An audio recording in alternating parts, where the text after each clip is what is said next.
Hello, hello, hello. Welcome, everyone, to another Bogle Adventure. I'm actually really excited about this. It's been a while. We skipped last month. So this is the third stream of DestinyQuest. I have a lot of thoughts about this stream and about this book. And about the idea that I want to stream so much more than I have physical time for. Constantine! Hey Constantine, I was talking about something, but hey Sans, did I see you were live? I saw it on my phone this morning, like you went live, and then I went to your channel and it was someone else. Which I know it's the Extra Life weekend, so I get that was happening, but I didn't know I would get a going live notification if you were just hosting someone. I was very confused. I was a confused Bogle. You were live for an hour. Why did I didn't? I got a live notification, I went to it, and you weren't live.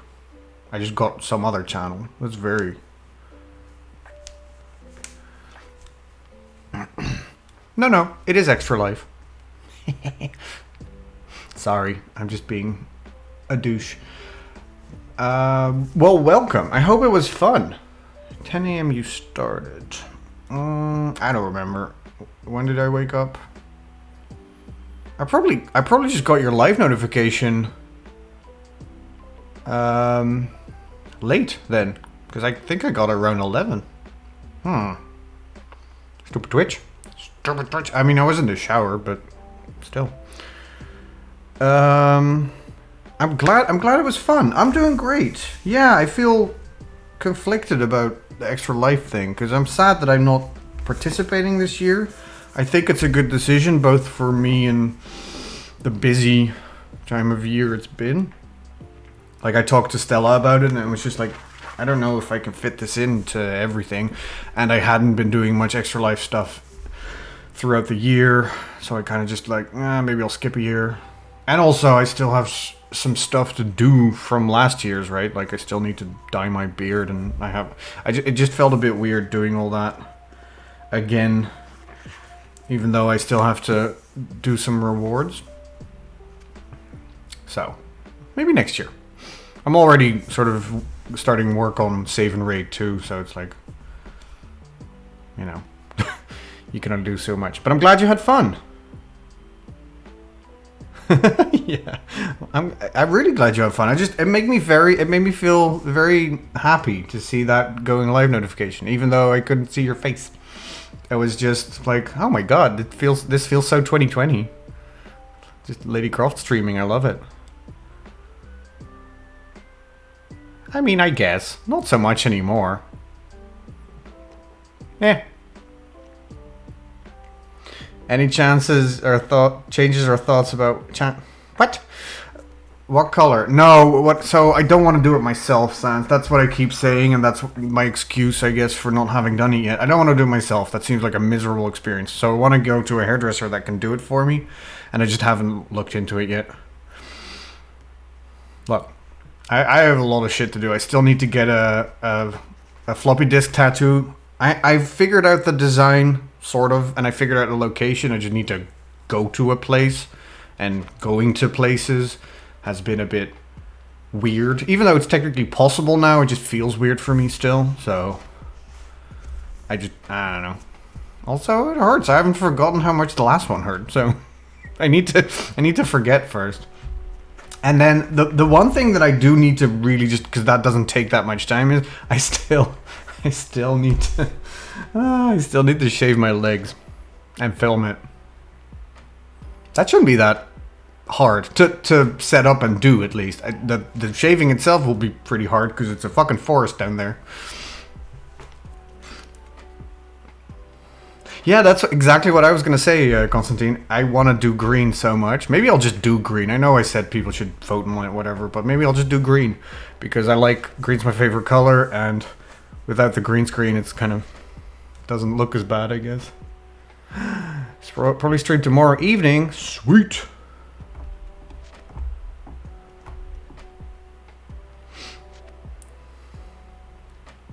Yeah, but so the reason why that means I haven't picked a color is because I don't know which colors are possible. I need someone that knows about that sort of stuff to tell me. And I can't. Yeah. I suppose green is funny. It would be funny with the green screen also. Sure, it would also look, yeah, very weird.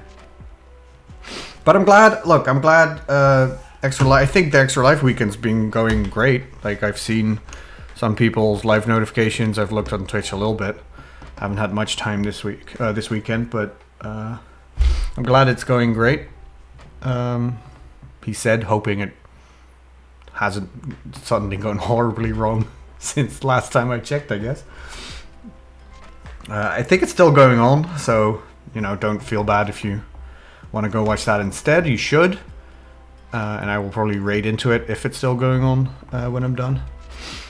Today will be a very chill stream. I'm in no rush to get through this book, because honestly that would be foolhardy. So I'll start at some point, and in the meantime we can just have a chill chat, I suppose. But yeah, that's sort of what I was talking about, right? This book and this stream. There's so many things that I think about streaming and so little. Well, I mean, I say so little time. I guess I stream 4 days a week and do more stuff as well. But then there's other stuff I would like to do as well, which is I would like to stream this more. I'm still not completely convinced that the greater Twitch community as a whole is really looking forward to me doing more of these streams, because they're not super well visited, I guess, but that's never stopped me before, and I'm gonna do what I like, so. And I really like this, especially now that I've gone sort of, I've come back into reading a whole lot. I'm currently working on my 6th book in 2 weeks. I don't know, I like fantasy, I like reading, I like this sort of game as well, so I'm excited. So what I would like to do is maybe bring back like a Monday afternoon stream and just do this weekly, because once a month is cool and all, but it's going to take a really long time to get through this. So we'll see. We will see. This is just me thinking out loud about a bunch of stuff. I like to include people also, because then they can tell me what they want from me, right? And if enough people say like, you know what, this stream really sucks. Not only do I not care, you do it badly. It's a bit rude, but if that's how you feel, you should tell me in like a nice way, I suppose. And then I can rethink about like, okay, do I really want to do this? Apparently I'm really bad at it. I didn't know. Or additionally, or ideally, it would be more like, hey, doing this means you're not doing this, and I really like this, so do this more.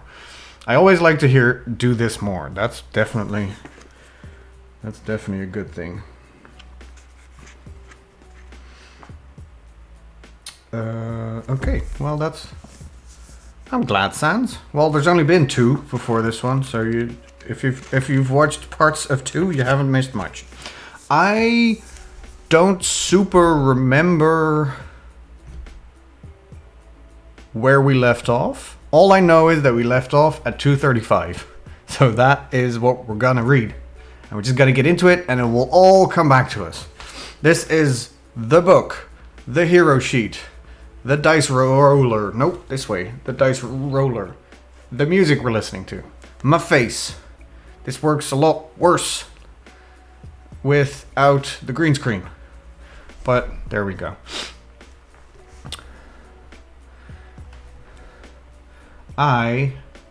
Wait, what happened? Where's my mouse? There it is. Okay.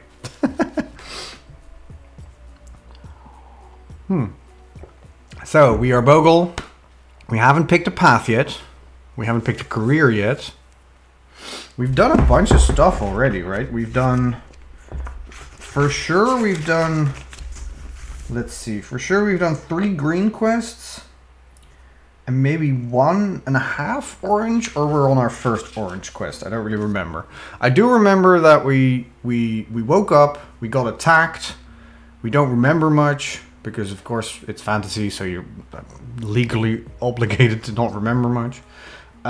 Some young knight type trainee died and gave us, I don't know, their sword and their letter to go to this knight school or whatever.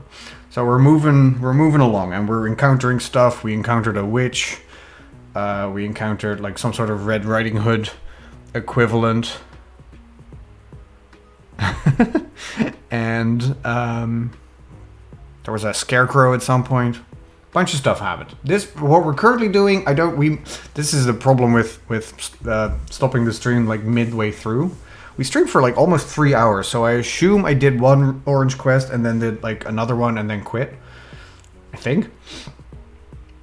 Anyway, watch the VODs if you're confused, I suppose. We are apparently riding east. We have a moth-eaten blanket as a cloak, which is gross, but it gives us brawn and magic. We don't care about magic. We're definitely going for brawn, because in fighting you basically either go for brawn or magic, and our brawn is much higher. We will mainly go for speed, because if you win speed rolls, you never get hurt. So it doesn't matter how long it takes to hit them with your brawn, as long as your speed's right, you just never get hit, which is great. And then armor is defensive, obviously. We don't have anything on our head yet. We have some rat-bitten gloves. Oh right, we killed like a creepy rat man that were eating people. Right? I remember that. We encountered some sort of person like really fucked up or whatever and scared, and then we went to places, and then we killed a bunch of redneckish cannibals, and then we killed their boss who was in charge of like 1,000 rats or whatever. I'm glad to hear that. That's always nice of you to say. Even if it was just you and me, buddy, I would stream. It would be fun. Yeah, the Rat King. That was fucked up. Anyway, I got their gloves. We got a sword called Goblin Hewer, which is nice. Apparently it blocks because we got armor out of it. We've got some studded leather. We've got a left hand with Rennie's Slicer dagger. Rennie Slicer? Sure, whatever. Oh, it's got an ability. What does the ability do again? I think it's that the whatever combat you go into, your enemy starts with one damage already. Who's gone? How are you doing? Who's gone? Maybe you can answer me that. I was questioning that. I was asking that myself yesterday. So I saw Eric join the Secret of Nim part of the movie marathon, but he didn't say anything. Was he just accidentally in that channel, or in a Destiny 2 strike burb? Man, now I want to play Destiny. God damn it. I can't. This is my computer. I can't stream Destiny. That's just not gonna work. I need a new PC. See the Kofi. I think it's a little not done to talk about donating when there's a charity weekend going on, but it's right there. We're saving up for a new PC. Oh, we got Goblin Kickers. I think those are our oldest items. We got some boots off of some goblins. Oh, okay. Because he was in that channel for a while, and I thought maybe he's watching. I'm sorry it didn't work. It was a really cool movie. I can definitely, out of the 3 movies where all 3 of them I hadn't watched in forever, I can definitely say they all hold up. Like, they're all good. Fievel Goes West is still fucking hilarious. Secret of Nim is still confusing but very pretty. So, yeah. I'm glad I watched all of them. Bunch of 80s animated films. We've got a Traveler's Band as a ring and a Widow's Band. They give us heal and charm. We got Crocodile Skin for no reason, and we got Goblin Grog, which also heals. We haven't really felt the need to heal yet. And honestly, the way that the game works, healing is technically useless because if you die, you can just start the fight over. I guess if it's like a really long fight and you're almost there, but then they kill you if you hadn't healed, it would be kind of useful to heal because you don't have to redo a bunch of stuff. But there's no real punishment to death, which is a little... It makes sense, but it's also, like, I don't know, why would you use heal? I'm gonna look up what Charm does. Charm. You may re-roll one of your hero's dice? Wow. Anytime during combat. You must accept the result of the second roll. If you have multiple items with the Charm ability, each one gives you a re-roll. Ah, okay. Useful. Useful. And okay, so heal makes kind of sense, right? You can heal, and then first cut or whatever is this ability allows you to inflict 1 health damage to your opponent before combat begins. This ability ignores armor. Cannot be used by assassins. Oh. I would like to be an assassin. We don't have a path or a career yet, but whatever. You also went to IKEA? Oh, that's so cute, Who's Gone? Identical matching gaming setup. That's adorable. Couple that games together, stays together. I also went to IKEA. We ended up not getting the couch that I talked about in Discord because our car is too small. So we're gonna order it and they're gonna deliver it and whatever. But we did buy curtains. Wait, did everybody just go to IKEA? I guess it's a Sunday. That's a thing to do. IKEA squad. What IKEA did you go to? Did you go to mine? Probably not. I went to the one in Delft. IKEA squad. Whoop whoop. Whoop whoop. Oh, you ordered online? Yeah.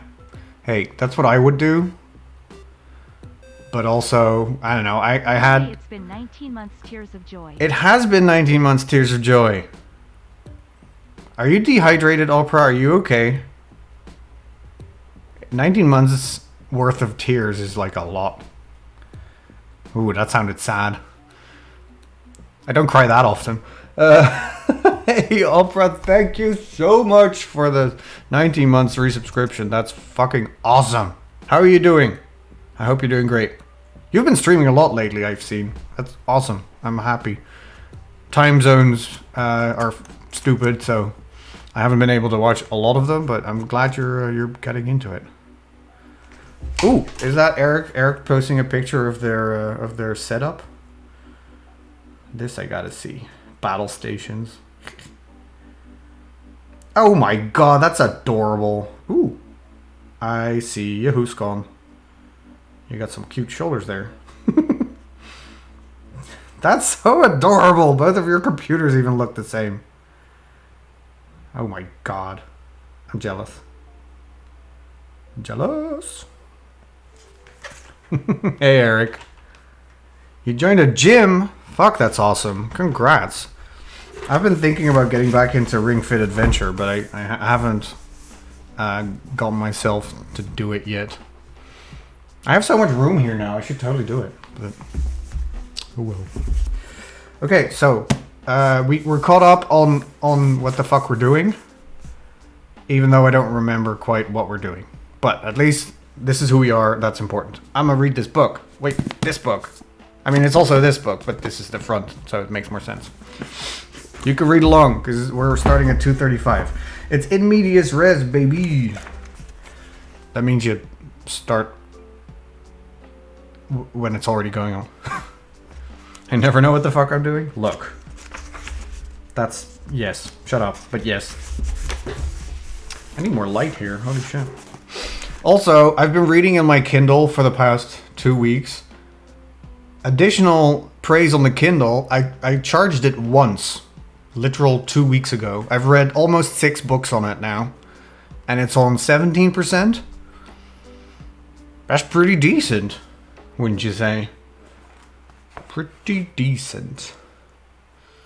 Anyway, this seems annoying. I have the thing on Kindle, but I don't know, for the stream I kind of like showing off the book. But after reading so much on an e-reader, the fact that I have to turn pages like this and hold it All of it? That's some nonsense. It doesn't even have backlight. What is this archaic bullshit?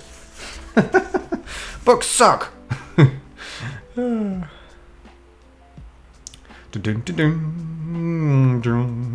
you let me know if you can like hear the music, but it's not too loud? Or if it's all fine, don't let me know anything. That's also fine.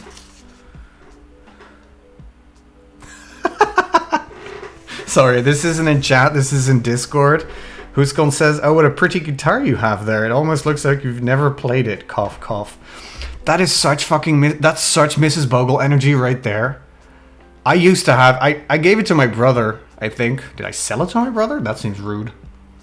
I think I just gave it to him. Maybe. Ooh.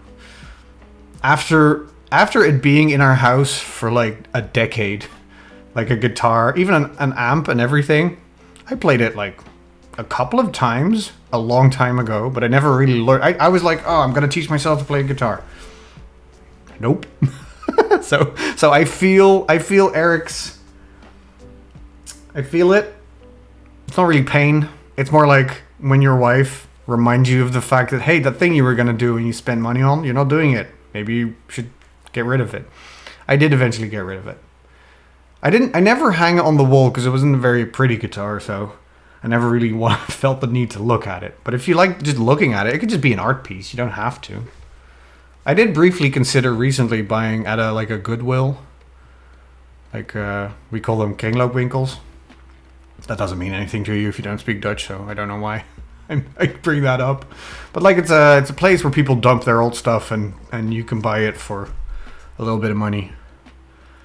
And just buy a very cheap guitar to maybe still figure that out at some point. But I don't know, probably shouldn't, because I'm probably not going to. Because Eric and I, we get each other. We want to be cool people, but we don't have the time to put into becoming cool people. This is a burden. That's not true, actually. We are already fucking cool. Eric, you don't need a guitar to be cool. You're already cool. Don't worry about it. You're the youngest grandfather to be I've ever known. So, is that true? Yeah.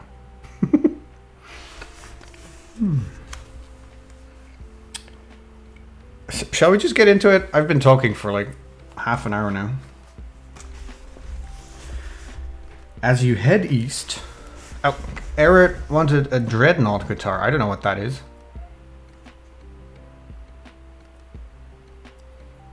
Oh, it's only been 6 months? Give the dude some time. What are you? What is he, on a deadline? Why are you rushing him? My wife didn't start pestering me about getting rid of that thing after like 5 years. And then I didn't get rid of it after 5 years after that. Until 5 years after that. So I'd say it's all good. 6 months is nothing. Eric, don't let your wife guitar shame you. As you head east, the trees start to thin, the ground becoming steeper and more rugged. Soon, you are picking your way through boulders and narrow wine-seared gullies. Following the directions you were given, you come to a series of worn steps, carved into the granite cliffs. These take you to the top of a high pinnacle of rock, where a tall stone tower stands stark against the azure blue skies. As you approach, you see that the tower is visibly shaking from side to side, dislodging dust and stone from its walls and crenellations. Sidebar, crenellations, good word. I like it. A booming, banging sound can be heard coming from somewhere inside the tower. I gotta do some folio. Booming, banging. Maybe don't hit the desk. You call out, asking if anyone is home. A pair of window shutters fly open from high up the tower, and a bald-headed man with a wispy white beard sticks out his head. "Help me!" he cries. "Please don't go! I have a problem! And I need help! My problem is that this voice sucks!" I'm not going to keep that up. I never keep it up. Pestering people is your specialty. That's fair. That is fair. Look, who's gone? If you're good at what you do, if you're good at what you do and you like doing it, you should do it.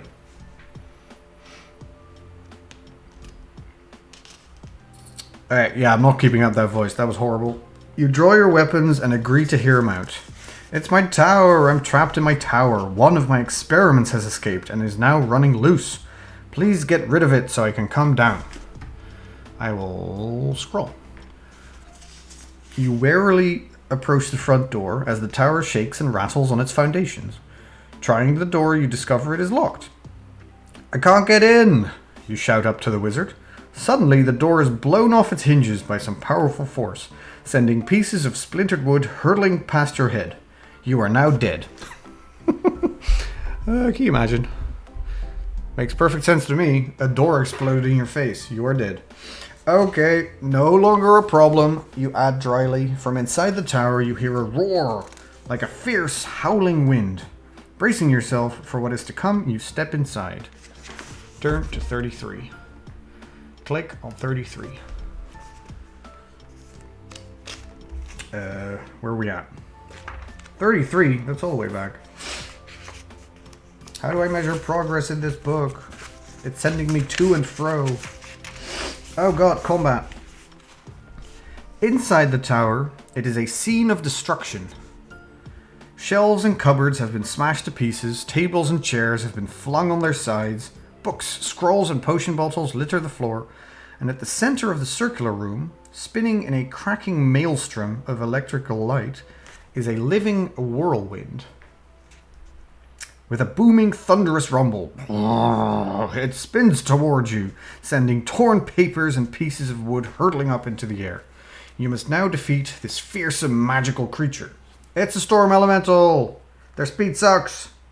Their magic sucks! Their armor sucks! Their health is pretty good. But it has a special ability, Charged. Each time you inflict health damage on the elemental, you take 2 damage in return. This ability ignores armor. What?! You remember where in the beginning of the stream I mentioned that healing is not that useful? I think I'm gonna have to eat those words. I'm glad I have some healing. What the fuck? 2 damage? What if I only do it 1 damage?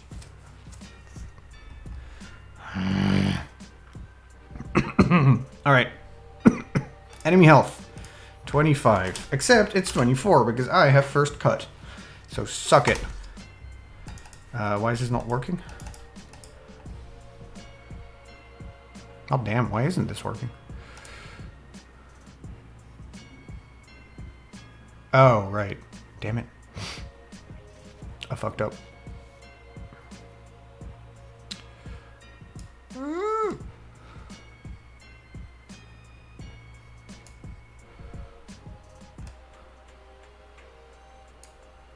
There we go. Oh, I don't know. It's kind of useless to say this, I suppose, but I kind of want to do it. Thank you, Cersei Croft, for following me. I was not online when you did, but thank you. I really appreciate that. In fact, what I'm gonna look into tomorrow is these follower emotes, because that means not only do I gotta rearrange some emotes so that followers get emotes without subbing, I also need to contact my emote person because I need more of them, because I got like 5 slots to fill now. And you'll know how much I like filling slots. Wait, what? Slots is what I said. Definitely. Okay, so now I can fucking do this. Enemy health, 25. Let's roll the dice, baby. So how does combat work again? Christ. Let's read up on how combat works, because it's been a while. You roll 2 dice for your hero and at their current speed. Then you do that for your opponent. The person with the highest attack wins the combat and they get to do damage. Sweet. And then you roll 1 die and you add your brawl or magic score and then you deduct armor. Okay, this is actually not that difficult. Let's fucking do it. You can fill my slot anytime. Sorry, Caps. I argue that I get that that's a Destiny thing, but I argue that the sentence requires all caps. Alright. Where's my mouse? What? What's happening here? There we go. 2 dice. Roll. So I roll, and I add speed, which is 4. So 2 plus 4 is... Oh, that's bad. I rolled snake eyes.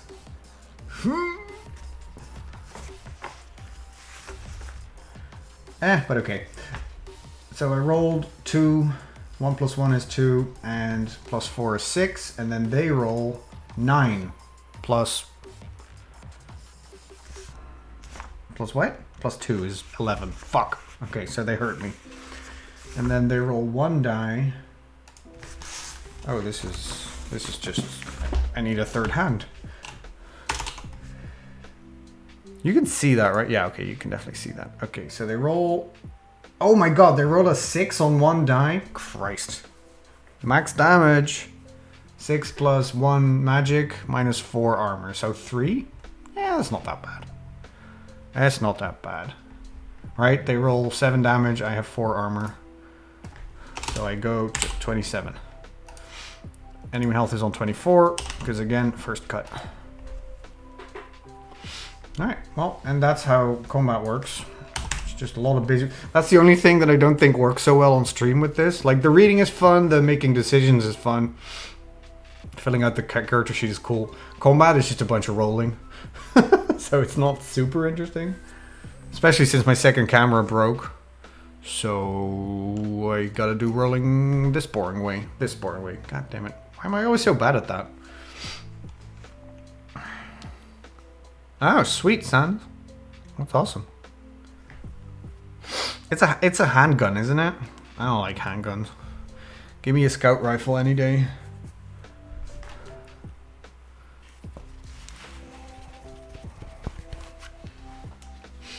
I got a really sweet, like unique, I don't know what the word is, yet the yellow items.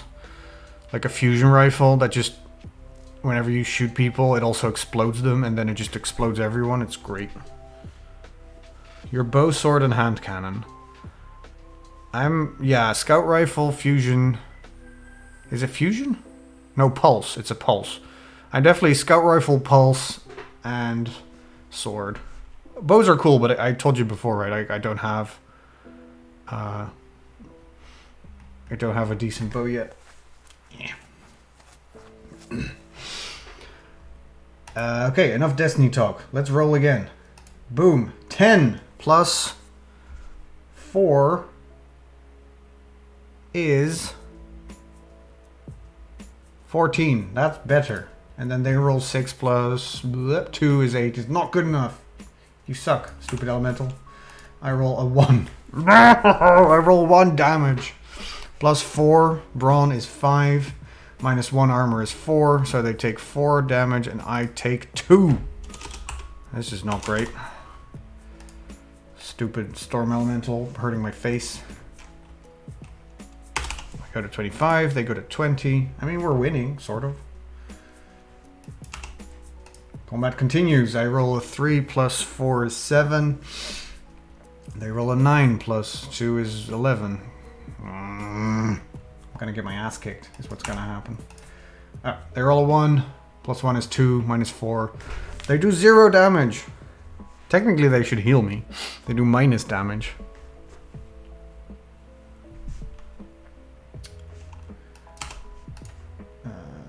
Seven for me, plus 4 is 11, 10 plus 2 is 12. No, they rolled a little bit better than me. For 4 damage, plus 1 is 5, minus 4 is 1. Okay, so I go to 24. Alright. Boop. 11. See, that's good. I roll 15. I don't think they can beat me. Yeah, no, they're rolling 8 and have less speed, so we're good. I roll for damage. I roll another 1, because of course I do. Which means I deal them 5 damage, minus 1 for armor is 4, so they go to 16, and I go to 22. Numbers! Just imagine that World of Warcraft is technically this boring also, except for the fact that you're also doing other stuff and it looks a bit cuter. Actually, Baron, now that you're here, hello. I'm glad you're here. Am I more or less cute than World of Warcraft? It's a very important question. Don't lie. You can be honest. I can take it. Yeah, it's all just numbers, baby. We attack again. I roll a 9 plus 4 is 13. they have a difficult time beating that. And they don't. They roll a 5 plus 2 is 7. So I do them damage. Stop rolling 1s. I rolled a 2. God damn it. More cute than WoW, a troll you ain't. I try not to be. How you doing, Bear? How was your day? Some things in WoW are really fucking cute. I know, right? Some pets. Like I have a dog with huge eyes. Like a pet. Like it's that Pandaria, like dog type, stone type dog thing. But it's like the pet version. It's freaking adorable. I argue I'm not as cute as that. Bear. God, Bear, Constantine, Opera. We need a fish, and then it's like... Huskon's here? It's the OG crew. The OG Tomb Raider crew. I love it. I hope you're all doing very well, friends. Ah, my screen. Please, come back. Dun, dun, dun. Dun, dun, dun, dun. Dun, dun, dun. Dun, dun, dun. Can we manifest fish by calling her? So what usually happens is I mock / fake insult fish, and then she shows up. I don't really have anything to mock her with, though. So maybe I should just say, fish sucks. No? God damn it. She doesn't suck. She's great. I rolled a 2. Plus 4 is 6. Minus 1 is 5. So we go to 11. I think I'm winning this combat. I do myself more damage by attacking the thing than the thing does by attacking me. So I think we're good. I roll a 9 plus 4 is 13 again. They roll a 4. That's not going to cut it. I roll damage 6. There we go. Now we got it. 10 damage minus 1 is 9. Okay. Definitely think I'm winning this. Unless I'm cheating. I don't think I'm cheating. 9 damage. We go to 2. I go to 18. One more hit. All to do it.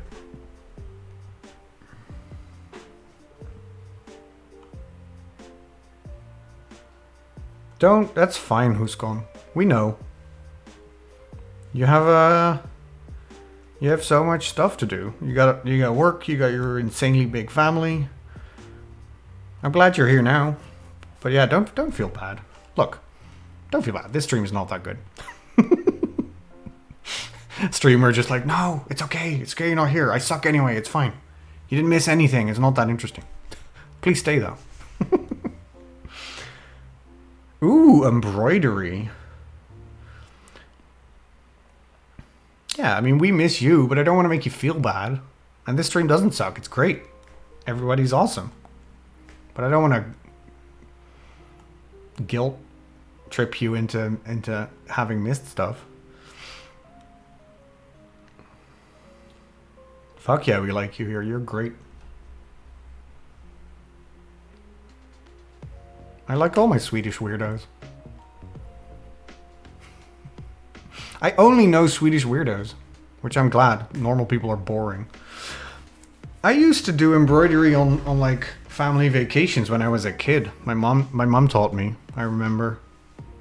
Like a long time ago. Like I don't remember how old I was exactly, but I don't think I was 10 yet.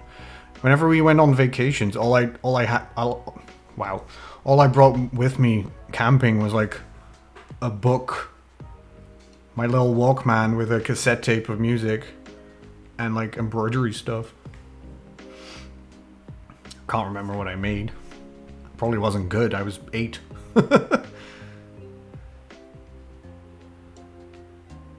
But it's tricky for sure. Especially if you want to like make it real pretty. I made a good leaf and a couple wonky flowers. Nice. That's how you start. All I can remember is working on flowers as well. That's like the start of everything. Cool though. We would love to see your work. Yeah, Sans, awesome. I want to do that too. Man, can you imagine going to archery lessons with Sans? That sounds like such a blast. Sweet. I don't know what I like more, the idea of Sans with like this huge medieval British longbow, or Like Lara Croft with her super fancy recurve bow or whatever. But that's awesome, Sans. Don't go killing animals, though. That's just rude. Anyway, combat continues. 11 is very good. They're not going to beat that. Nope, they certainly didn't. They rolled 8. I roll for damage. I roll a 4. Plus 4 is 8. Minus 1 is enough. They die. You are dead. I don't quite know how you hit a storm elemental. It seems to be mostly the elements of storm. How do you hit a storm? But I did it. I hewed it with my goblin hewer. And I sliced it with my Rennie slicer. These weapons are aptly named. Humans. Fair enough. If you kill animals, you have to do a double backflip every time. Oh my god. Uskal, don't do that to me. That's such a blast from the past. I can just see... You know what I remember when you say that? I remember my disappointments playing Tomb Raider 2013 and not being able to backflip. Backflip for respect. That's such a 2020 thing. Holy shit.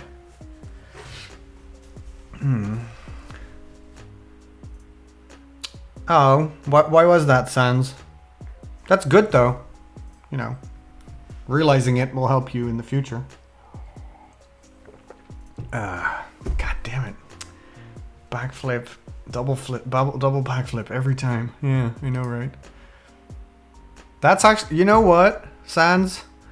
If you can do a standing double backflip after you shoot, like after you shoot your bow at an animal, I will not be mad at you. Mostly because I don't think you can do it, but there we go. I killed the storm elemental. We turn to 94. Nice drawing of some mushrooms there.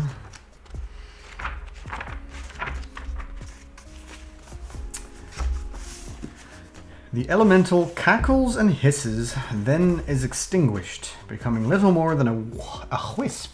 A wisp! I know you should just say wisp, but I can't do that. It has to be wisp. A wisp of cloudy smoke. As you waft it away, your eyes settle on a door at the far side of the room. It swings open and the weather wizard emerges, tugging nervously at his white beard.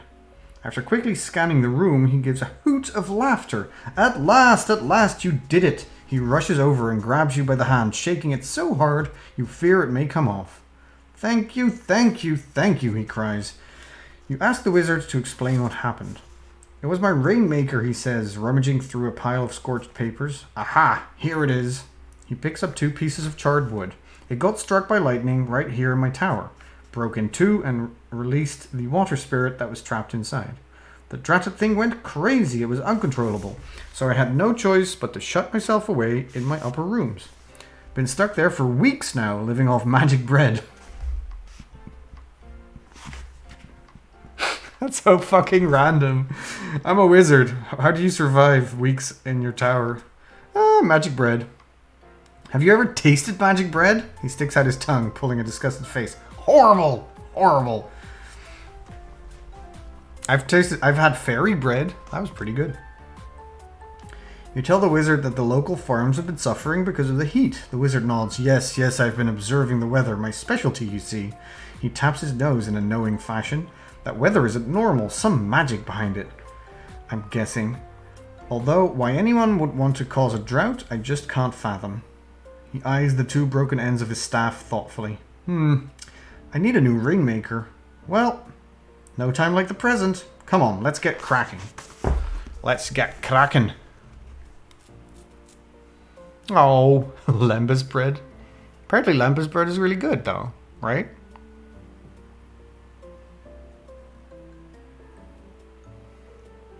You're not a piece of shit, Sans. You're a great human being that I value very much and appreciate. And I know I'm not the only one. I get the disliking who you are, I really do. Not, I understand why you dislike yourself. I feel, I can relate to the feeling for sure. I know a great ring maker, he's named Sauron. Yeah, I'm not falling for that, Sans. My precious. My precious. I don't know. I don't know if I do a pretty good golem. I don't think so. Turn to 81. Let's do that. Let's move it. Move it or lose it, people. This book ain't gonna read itself. The wizard... Excuse me.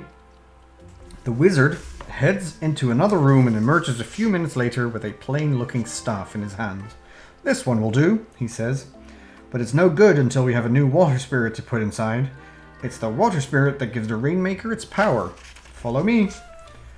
The old man leads you out of the tower and back down the stone steps. There's a lake just over here, he says, striding purposefully over the crest of a hill. See down there? That will do just nicely.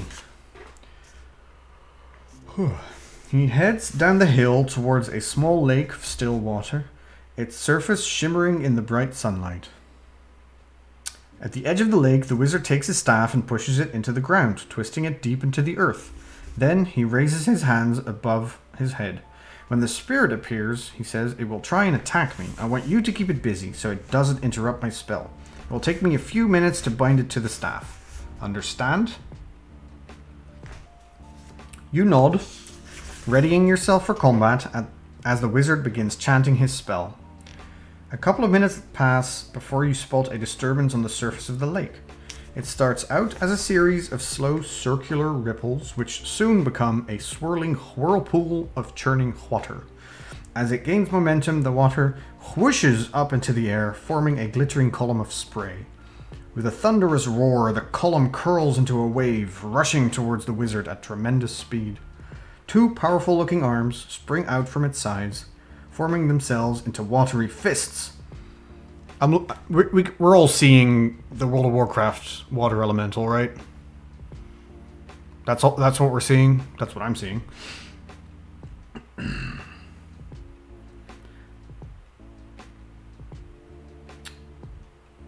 Quickly, you dash in front of the wizard to protect him for as long as you can. Okay, oh shit. If you survive to the end of 5 combat rounds, turn to 234. The wizard is Jaina.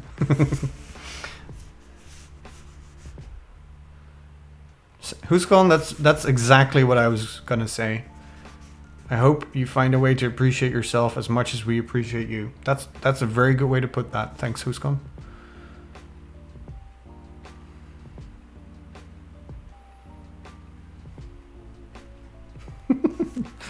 It's like Jaina pulls off beard. Haha, it was me all along.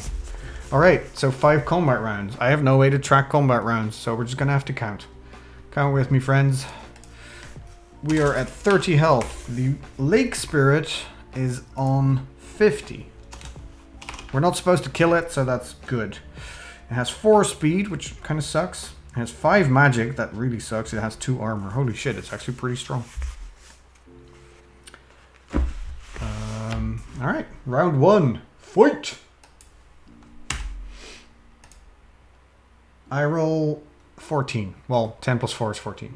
They roll 7. That's not enough. Oh, I guess I can discount speed because it's the same. So that's good. Right, just ignore speed bonuses because we both have 4. I fight first for 2 damage. Plus 4 is 6. Minus 2 is 4. So they go to 46. I can do math. Stop making me emotions. Never. Never. I will never stop telling you how much I like you. I like you.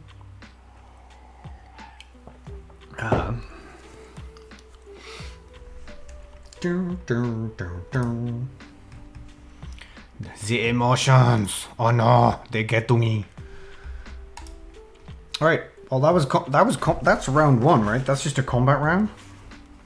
Surviving 5 combat rounds is pretty easy if it's just 5 rounds of me hitting the thing. I guess if it does hit back, it's pretty powerful.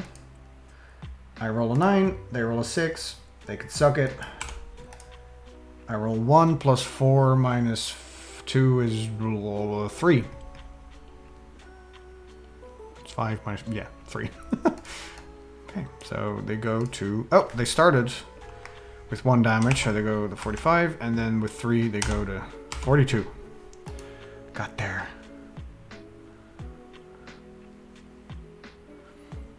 So to do season ranks, the quickest way that I found, or I guess there's multiple ways I think, but the only way that I've really been focusing on is doing, what's the name of the thing? Is it called bounties? I don't remember if it is called bounties.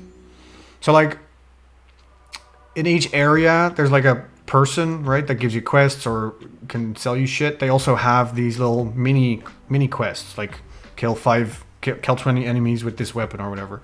Do those. If you're doing strikes, go to Zavala and get his strikes, his Vanguard quests. I think they're called bounties. Yeah, it's that you go wild at all the bounties. My season rank is like in the 30s or 40s now, and it's all because of bounties. It goes pretty quickly, honestly. You should do bounties anyway. The weapon vendor has cool bounties because it forces you to use a bunch of different weapons. Yes, season challenges, also a good idea. But definitely do the Zavalas and the weapon master. I forget the name, the robot that sells your weapons. Also, because weekly, you know, every week they tell you to do like 8, and then you get a fancy thing. So you should do those always, basically. Yeah, it's great. It's great, but that's how you rise in rank.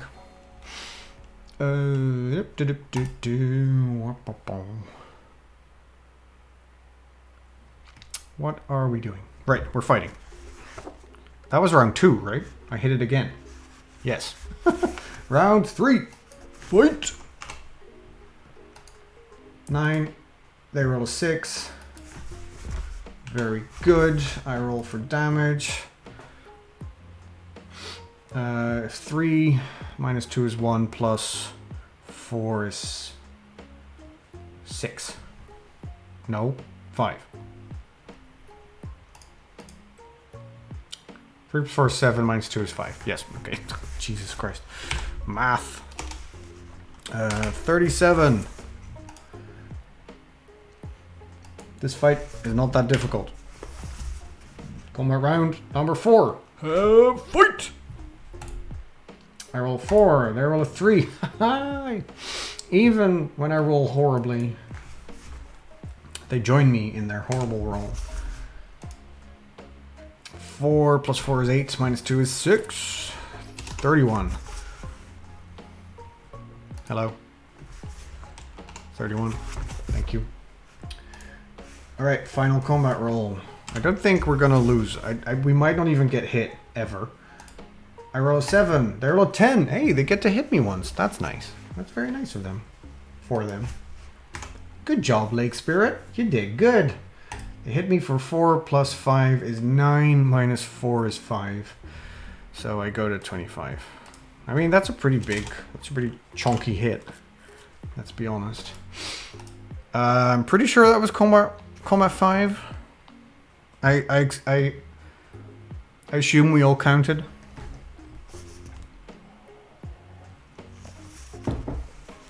Dun, dun, dun, dun, dun, dun, dun, dun, dun, dun, dun,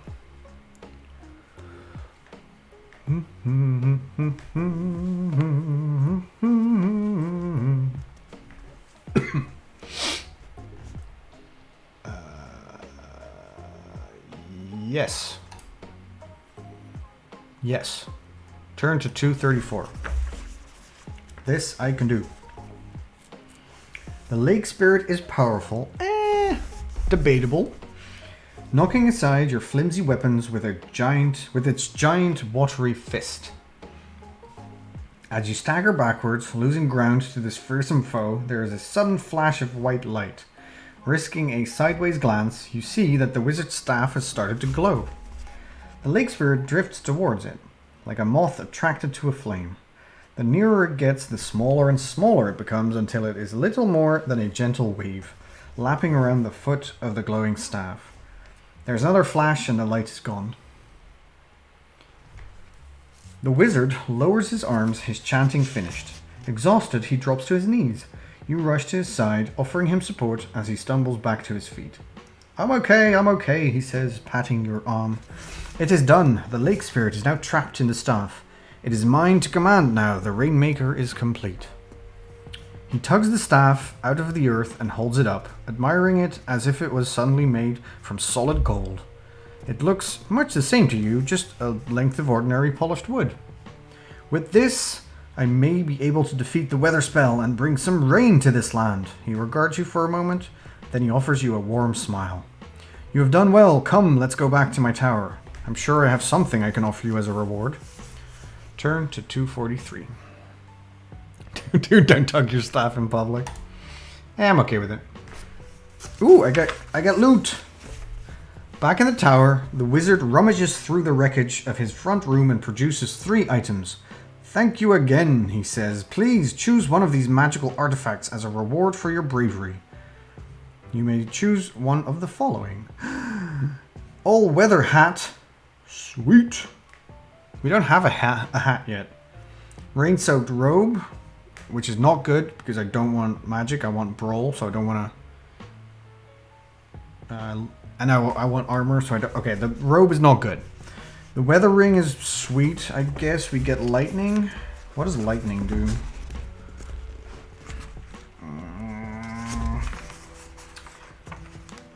Lightning. Every time you take health damage as a result of an opponent's damage score damage dice, you automatically inflict 2 points of damage to them in return. Holy shit, that's fucking awesome. So that basically gives you the ability that that thing has.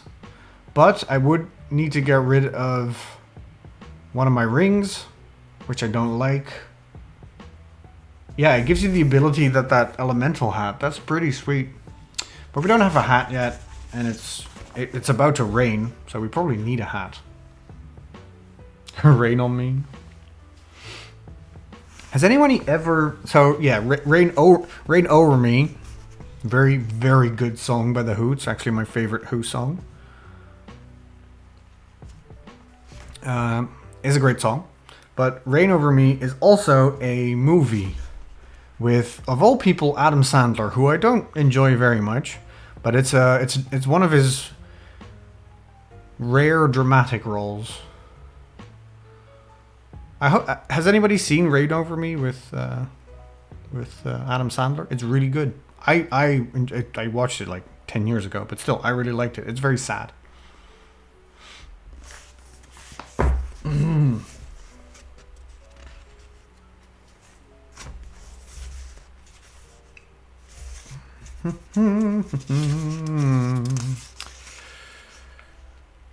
Yeah, we're getting a hat because I need a hat. All weather hat. +1 sp.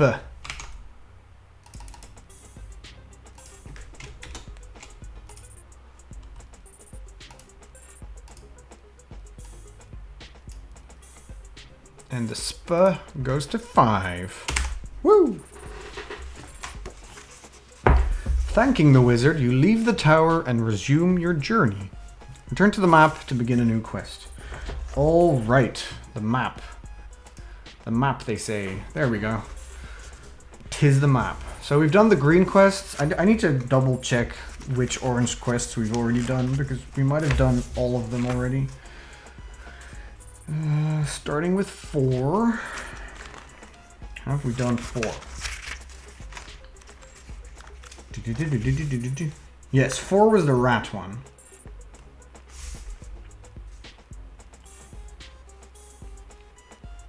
Yes, 4 was the rat one. And then this was probably 66. So we've done 2 orange quests already. That means we're moving on to the more difficult ones. Yes, Spare.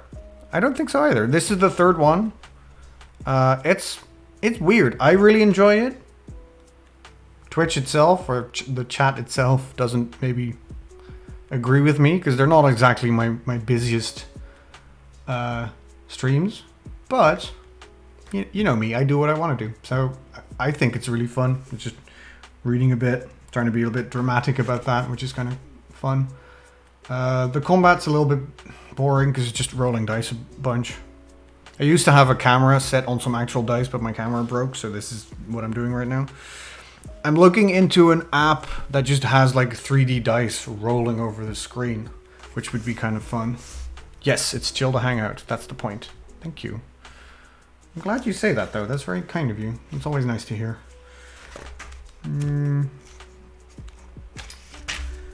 Whatever the weather. Yeah, okay. So we've done all the orange quests, meaning...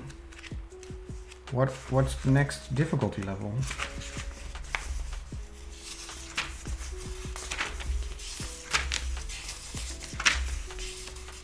Ah! Shite.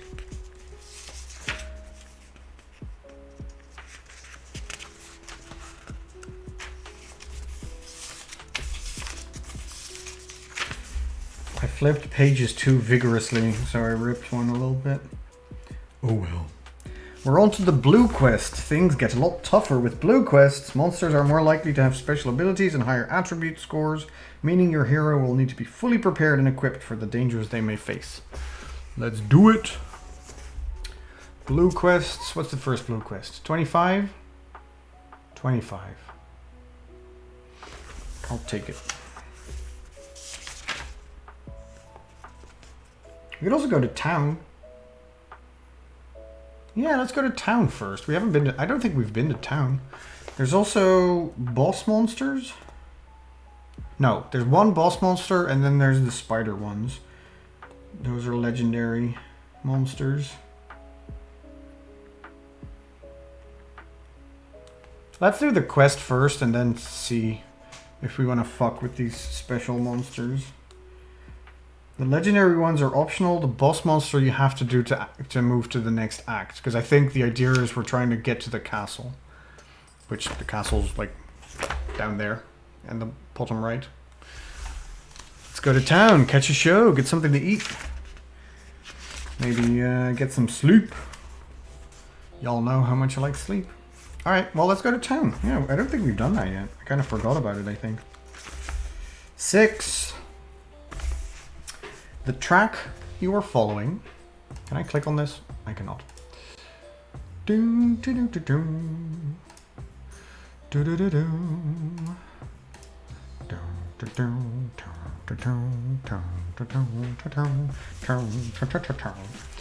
track you are following widens, becoming a dusty road that leads into the village of Tythebury Cross. It is a small settlement. Its timber-framed buildings and cottages crowding in around a central main square where 4 roads come together. The lanes and paths are mostly deserted. You imagine that most sensible people are staying indoors, taking refuge from the sun's merciless heat. A couple of farmers pass you by, grumbling about the weather. Neither of them offers you a word of greeting. Reaching the main square, you consider your options. Ahead of you is the local tavern. Its painted sign shows a plump black bird pecking at a pie. To your left are the remnants of a small market set up under a series of grey awnings. With few customers to view their wares, the traders look bored and listless. To your right, a narrow path leads past a row of houses and then rises steeply, climbing the side of a sun-scorched hill. At its summit, you can see a stone well with several villagers gathered around it, deep in conversation. Visit the pie and blackbird, explore the market, or visit the well, which starts a blue quest. Blue quest!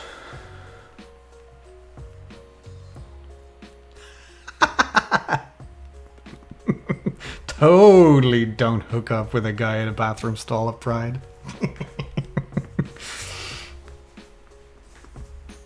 Honestly, Bear, I myself have made enough jokes about that I don't actually remember what actually happened.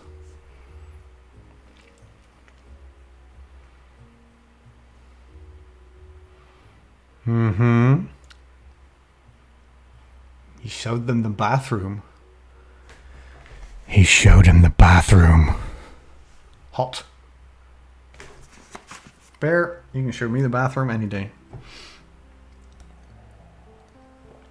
Arm touching in 2021? Damn. How forward. Not for 20p. How much p? You can't say p and then not talk about the fact that we're talking about toilets. Alright, so what are we doing? I want to do that blue quest, but I want to visit the Pie and Blackbird first. So let's just do everything. Let's start with the inn or tavern.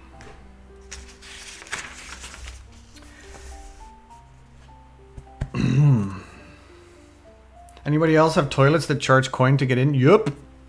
At events for sure, and at along freeways.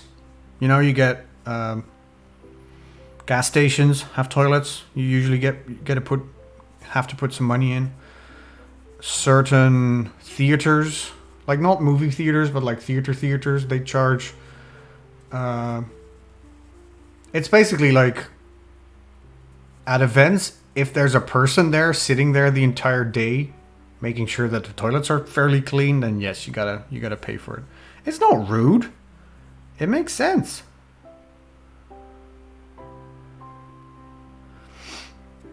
I don't think it's rude. It's annoying because usually they don't. It's a specific amount of money and they don't accept like cards, and I don't have cash. There have been times where I've needed to go to the bathroom and I didn't because I couldn't afford it, because who carries cash around? Now that you mentioned the cleaners, yeah, they get paid doing that. I would argue they get paid anyway, but it's kind of a tip. I guess it's sort of a mandatory tip system, maybe. I don't quite know how that works.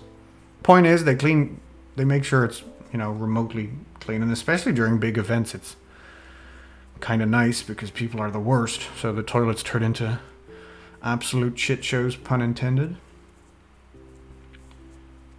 So yeah, it's just annoying that it's like a bunch of coins. There's been like at least once where I needed to go to the bathroom and just didn't, because I didn't have I didn't have any coins. And there was also one time where they didn't really have enough change, so I dropped like a €5 bill, and I was like, fuck it, take the 5, I don't care. I need to pee. Catch me behind the edge, how about that? I have to say that one of my most vivid music festival memories is me standing in a very long line to the bathroom, and this woman in line before me, not straight before me, but like a little ways off, was so tired of waiting. She left the line. She went to a little grass patch, not like 2 meters ahead from the line. Just dropped her trousers and peed on the grass. I was like, I know that's weird, but I think I'm making the wrong decision. It wasn't that you needed to pay for it there. It was just the line was so long. But it was very much like, oh, all right, that's a woman's butt, and she's peeing. Not out of the butt, but still. His bits and pieces in a sink. Yeah, I mean, that's fair. Oh yeah, a lot of peeing against like fencing and stuff. It was always like you didn't want your tent. If it was like a multi-day festival, you didn't want your tent to be on the edge of anything, because that is where people would pee.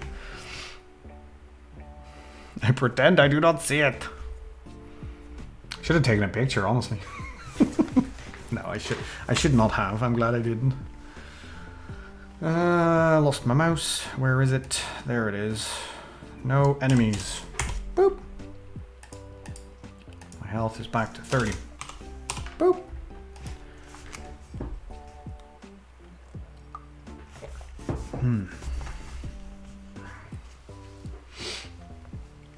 The tap room of the Pie and Blackbird is dark and muggy, the only light coming from a narrow window beside the bar. This is where we meet Aragorn, The tables and benches are mostly empty. Just a few customers sit sullenly over their mugs of ale, making little effort at conversation. At the bar, a group of elderly farmers are seated on stools, talking in hushed tones as they puff on their pipes. The barman listens in on their talk, fanning himself with a grime-stained dishcloth. As you approach the bar, you notice a man sitting alone at the far side of the room. He appears to be watching you from beneath the brim of his hat, his long, pale fingers shuffling and reshuffling a deck of cards. Ooh, we're gonna play some poker? Probably not. Well, you speak to the barman, talk to the farmers, walk over to the card player. Those are your 3 options. Chat, what do you think I should do? Barman, farmers, or card player? Let me know while I eat this Kit Kat. The tiniest of baby Kit Kats, honestly.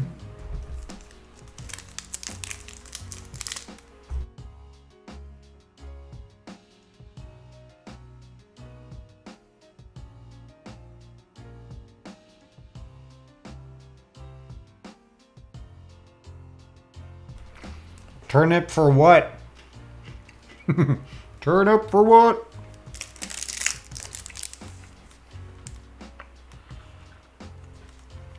Can't take credit for that joke. Michelle Obama did it first.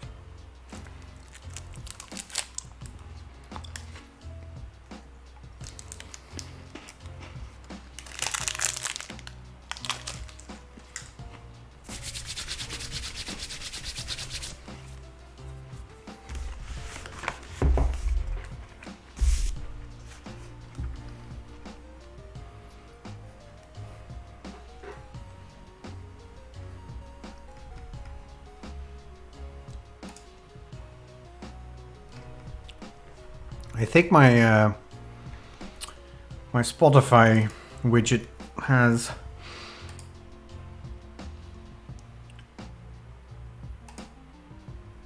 broken down. Wow. All right. Fuck you, I guess. I don't want to fix it now. I'll just move this here and then we're good to go. See? No worries. I don't know why it doesn't work suddenly. That's annoying. Alright, 75. Farmers, eh? Bear likes the farmers.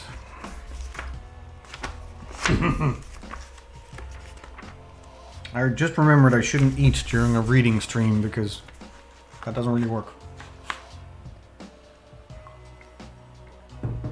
The farmers fall silent as you approach, looking you up and down suspiciously. You quickly explain that you are a traveler and wonder if there is any work for a hired sword. The farmers glance at each other, then begin chuckling behind their pipes. One of them beckons you closer, blowing smoke out of the corner of his mouth.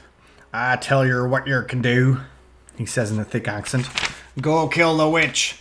She's the one that's bringing the curse to this land. The other farmers nod, mumbling in agreement, all very confused about what accent that fucking was. Before you can ask any further questions, they turn their backs on you and resume their conversation. Well, okay. I'm pretty sure that the witch is like the boss of Act 1. Because basically everything we've encountered has been like the witch is doing. We haven't actually met her yet though.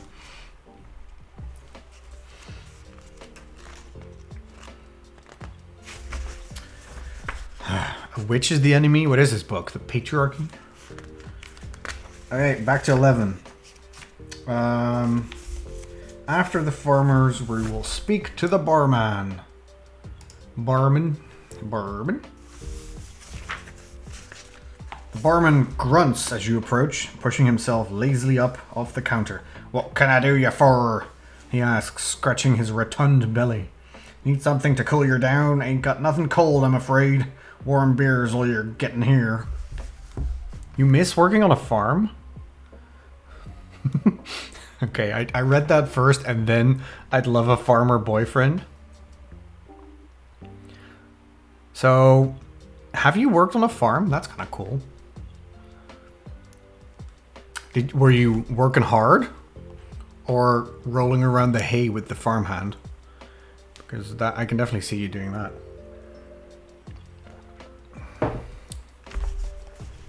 Okay. Adds roleplay farmhand sex with bear to my bucket list.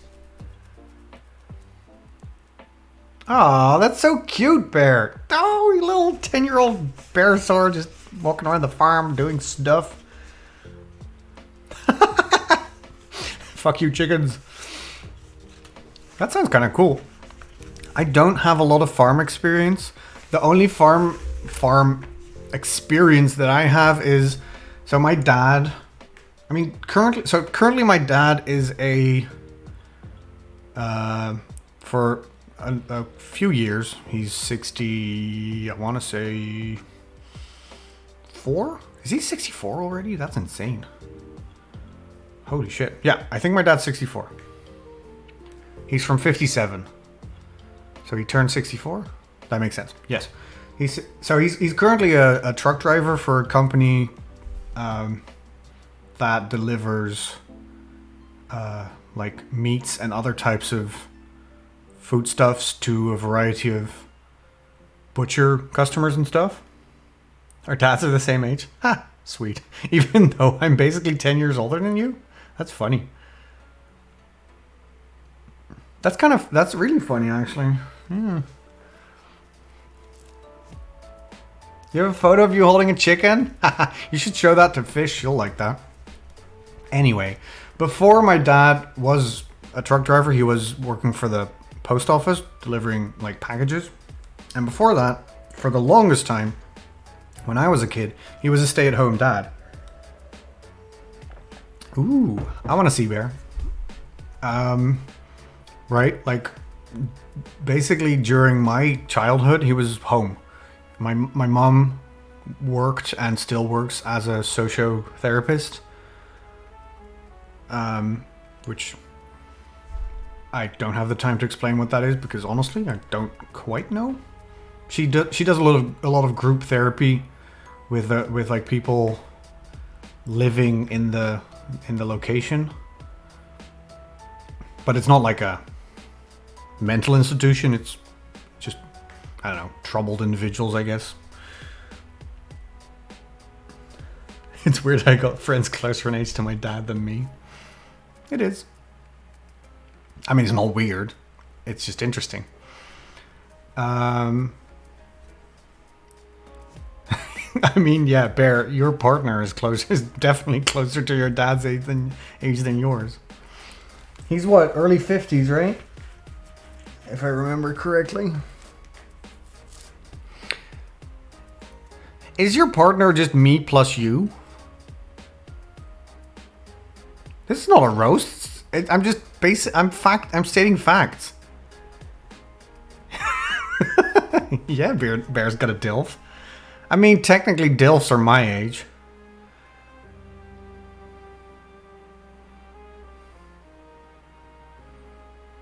He's 50. Oh, he's two of you. That's not that bad. He's not you and me. It's not that bad anyway. It's fine, but I don't think that's like a GILF in the making. Speaking of GILFs, how's Eric?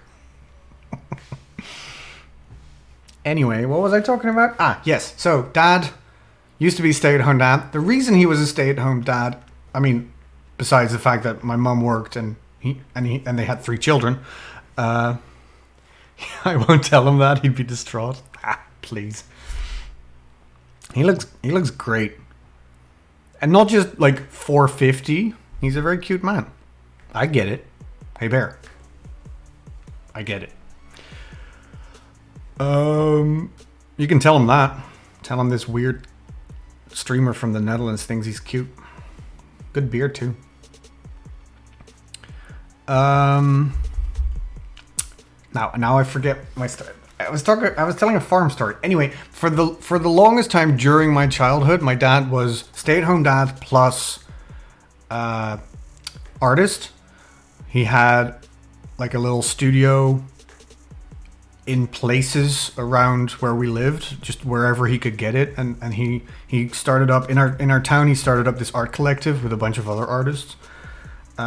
He technically went to school for teaching art, because going to school in that time for art was not, like, for art, period, was not the thing to do, I guess. His parents didn't quite approve of that, so he went to school to teach art, be an art teacher.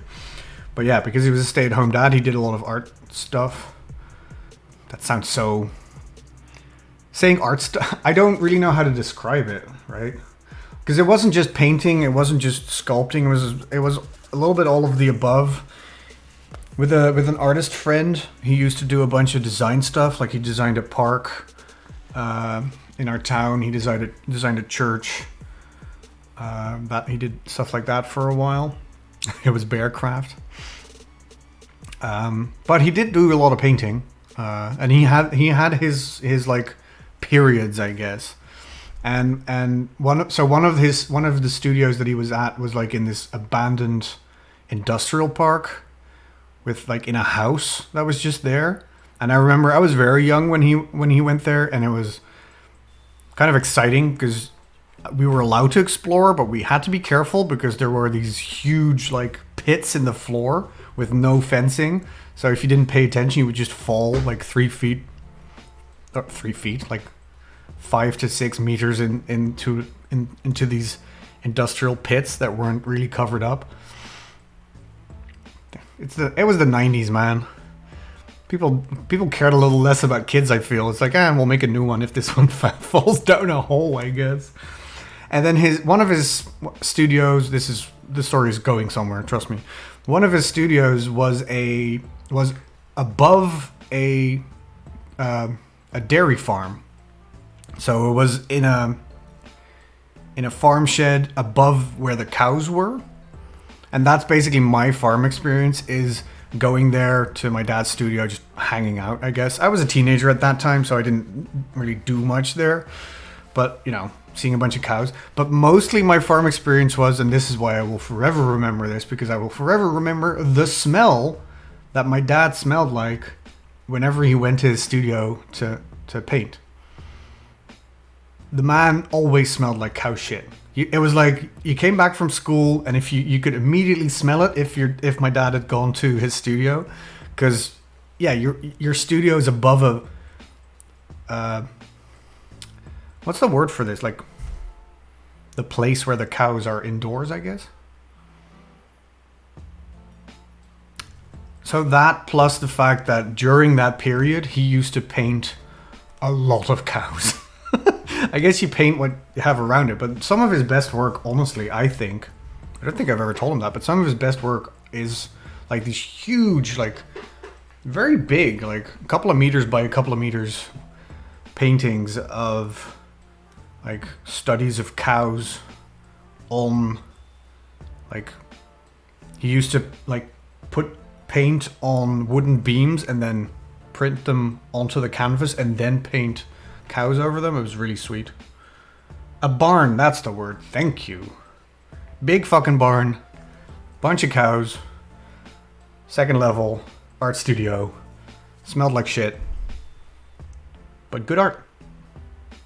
It's honestly a little, I don't know if it's sad. I've talked to him about it in the past, and he doesn't really do it anymore. I know he still has a lot of supplies. He doesn't have a studio anymore. He still has a lot of the paintings that he did. He never really, I guess, got anywhere. He was locally famous for quite a while because of his design work. Like, he was in the papers a lot because of the art collective. But I personally, beside the fact that he's my father, I personally really like his work. Like, there's a lot of stuff that I can really appreciate, and I would hang on my wall. I should ask him sometime. I've been meaning to do that. Maybe hang something over there so that everyone can see it.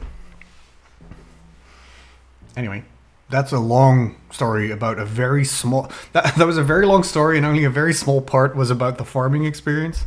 Other than that, I don't remember ever being on a farm, really.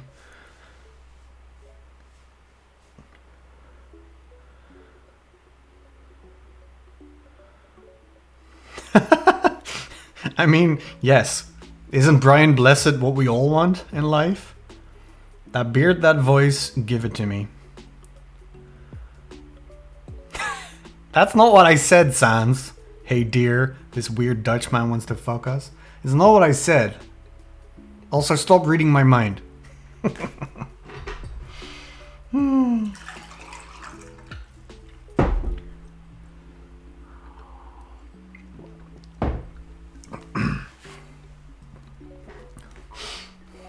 How happy would I be in a bear slash dilf sandwich? I think that would be pretty cool. Sorry, bear. Remember how sometimes I say things that I maybe shouldn't? Bear, you're a mod. You're supposed to stop me from saying these things.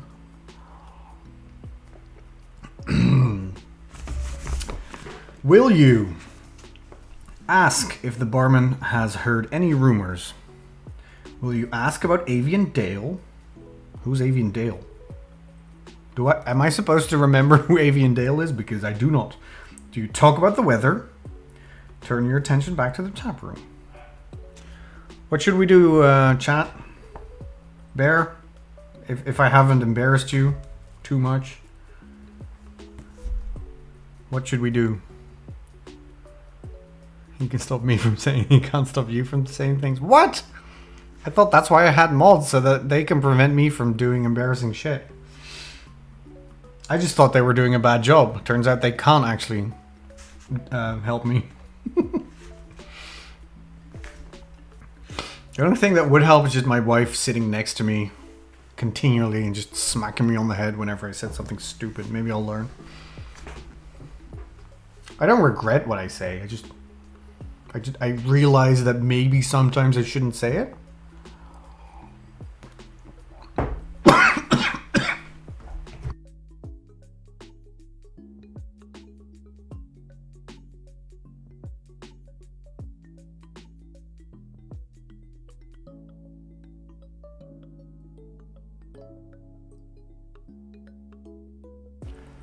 Ah, yes.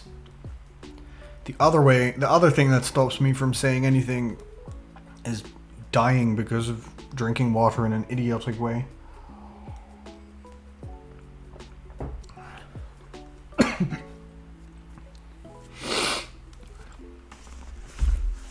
Constantine, so can you confirm my experience when it comes to working around cows? Or did you not live with your brother at the time? Like, did he smell like shit a lot? Excuse me, Jesus Christ. Ah, Jesus Christ. Smells horrible. Yup. It's been probably 20 years now, and I can still remember every time I visited them. Yup. It's been 20 years and I can still vividly remember the smell, honestly.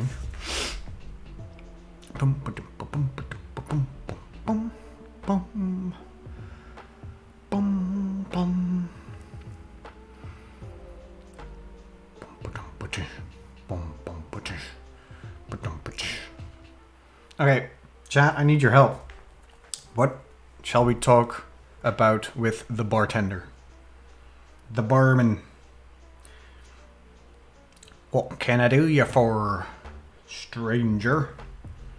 Stay a while and listen.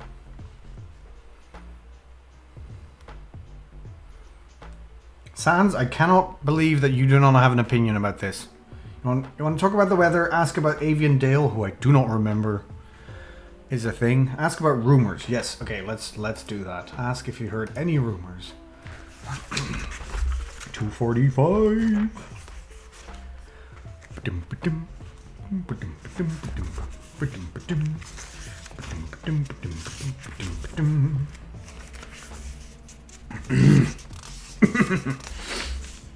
Rumors, eh? The barman spits in his cloth, then proceeds to rub the counter with it. Well, latest news I heard is that a giant is causing problems along the Eastern Pass, cut off the only trade route to Kimsbrook.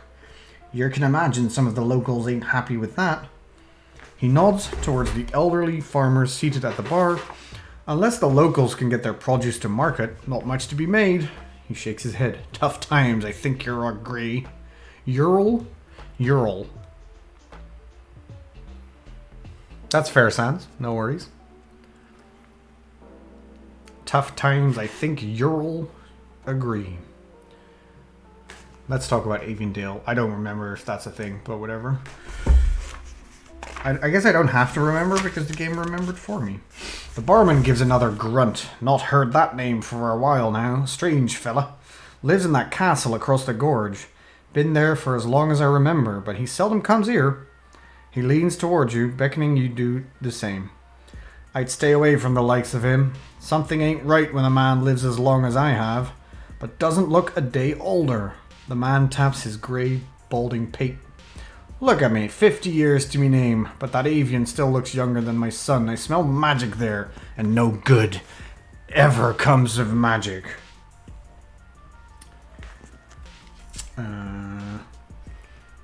At this point, I don't want to talk about the weather anymore.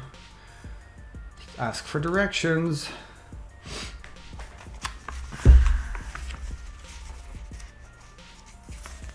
The barman raises an eyebrow. You're one to pay Avian a visit, do you? He grins, revealing 2 rows of rotted yellow teeth. Good luck with that. That man keeps himself to himself. Lives right across the gorge, south of here.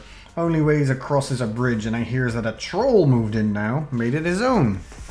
Oh no, Twitch chat, you're on a bridge. Unless you pay the troll, it's light outs for you. The barman slams his fist on the counter, making you jump. His face cracks into another grin. Truth is, I think Avian likes the troll. Otherwise he would have done something about it. Keep strangers away, and I hear Avian don't like strangers. Ah, thank you, Constantine. Enjoy the rest of your evening, and I will see you later. I'll try to catch your stream tomorrow. For sure.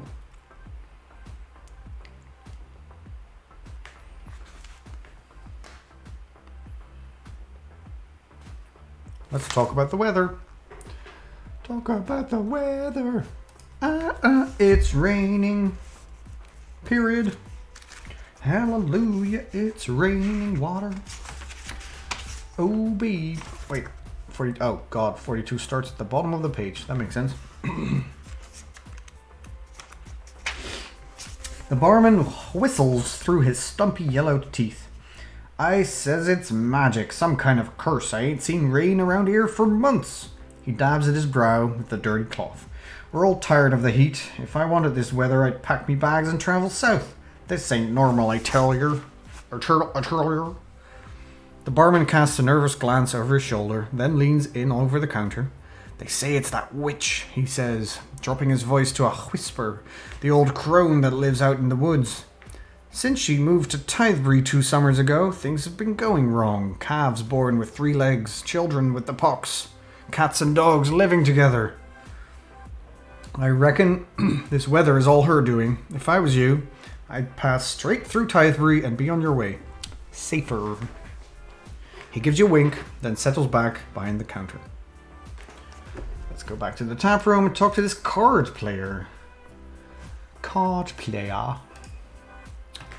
16. Excuse me. Ow. As you walk over, the man doffs his hat to you in greeting. You settle onto the bench opposite. Greetings, my friend, he says. You care to make a little wager? Ask about local rumors. First, we'll play a game. We're probably gonna suck. That's okay. The man stops shuffling the cards and places them down on the table. Looking to make your fortune, eh? He rests his chin on his hands, offering you a crooked smile. Well, if it's treasure you seek, that graveyard would be a good place to start. Haunted, good and proper it is. Haunted, good and proper it is. The locals won't go near the place, even the priest. They say it's cursed. Something to do with an old legend about a book buried beneath the church. He chuckles to himself. Could all be nonsense stories. I mean, the heat is making the locals a little, you know, taps his forehead, crazy. He picks up the cards again, but still, there has to be a reason why that place is always locked up tight. Protecting themselves, maybe? But when I see a lock, it usually means there's something important on the other side. He gives you a mischievous wink. Now, enough ghost stories. Fancy a game of cards? Let's do it. Let's do it. Offer to play cards. Now, stop adding notes. Just click on the thing. 54. The man nods and starts dealing out 2 hands of cards. He asks you how much you wish to gamble. Choose how many gold crowns you would like to bet. These are placed in the middle of the table. The man then matches your bet with the same number of gold crowns. Once the cards are dealt, the gambler explains the rules of this game. You pick up your cards and begin playing. Roll a die. If the result is 1, 2, 3, etc., etc. Okay, so how much money are we betting? Shall we start out with 5? I'm a conservative. I'm a careful gambler. So I put 5 into the pot. Let's roll that die, baby.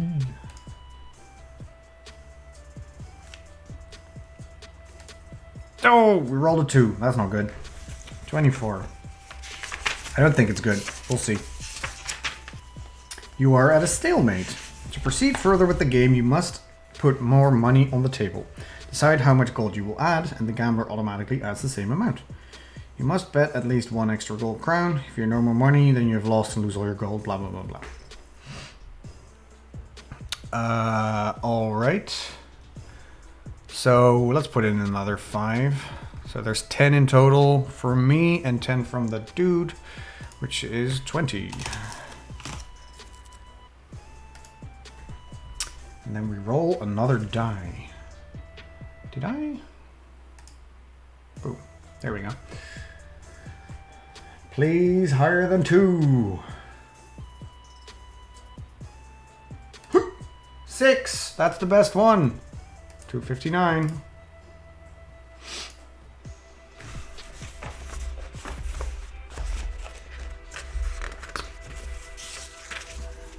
You have a no! But I rolled a 6.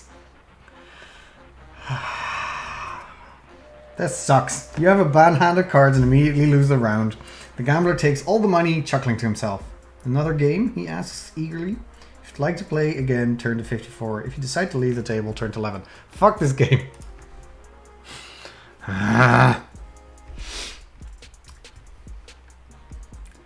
Let's get the fuck out of here. Explore the market.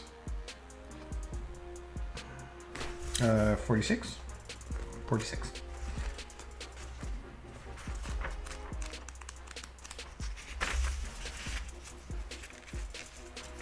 I lost 10 gold.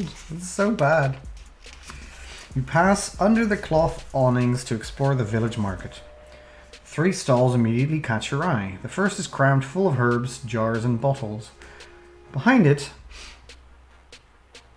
an elderly man is weighing ingredients on a small set of brass scales. On the stall next to him, an elegantly dressed woman is sewing cloth. Displayed all around her are a number of fine embroidered garments, all neatly folded in colourful piles. At the end of the row, a rickety table has been set up, covered in a bizarre assortment of odds and ends, from wooden toys to battered pieces of rusty armour. The stall owner is currently rummaging in a box underneath the table.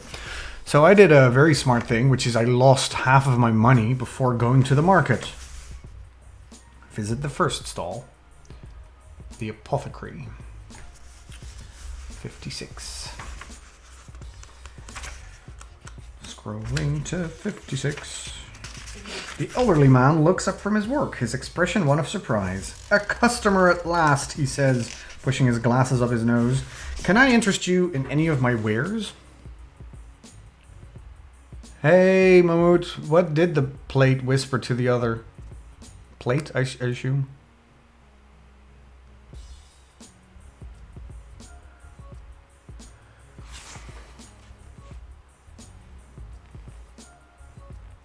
That's the worst one yet. Have a good night. Worst one yet.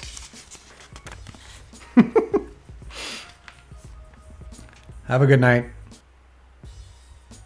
Bye-bye. Oh my god, that's going to stick with me for a while. You're the worst. You may purchase any quantity of the following for 5 gold crowns each. Pot of healing, pot of speed, pot of magic. I don't want to do any of that. It's 1 combat round? Jeez. That's not... I don't have enough money for that nonsense. Going back to the market. Let's visit the clothier.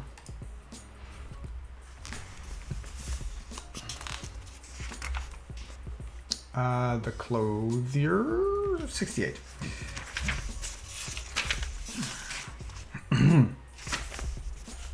The woman puts aside her sewing, looking you up and down with interest. A traveler, she says, nodding her head. So, I might sell something in this backwater village after all. Please, take a look at my fine silks. I use only the finest cloths and thread. From the deserts of the south, no less. You may purchase any of the following items for 12 gold crowns each. A silk robe, which kind of sucks. Embroidered gloves, which is not the worst. Or a patchwork cloak, which is also not the worst. But I don't think... I mean, I get all this cool stuff already. I don't think I necessarily need to buy. And I don't think it's good enough to buy. My skills are the finest around, says the woman. If there's nothing here that interests you, perhaps I can tailor you something a little more unique. Ask about the unique items. Thank you very much. The clothier offers you a polite smile. Well, I can't just fashion them from thin air, my dear. I need materials to work with. Bring me the following and I will be able to create some fine clothing. Ooh, I have crocodile skin. I don't have bat leather, though. So, I don't have ragged boots.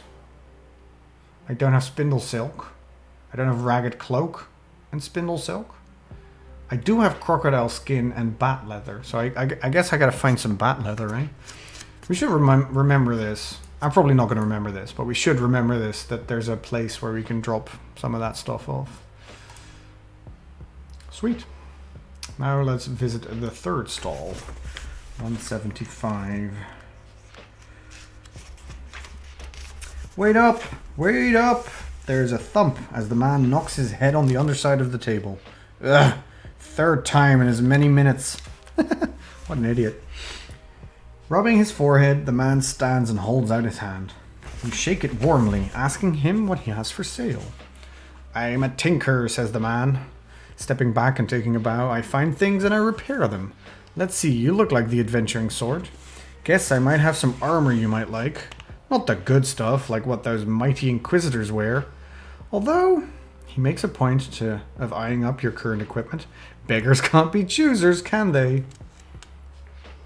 I think he saw my rat-bitten gloves and was like, I can sell you something better. He spreads out the choice of objects on the table. You may purchase any of the following for 12 gold crowns each. Notched blade, speed and brawn.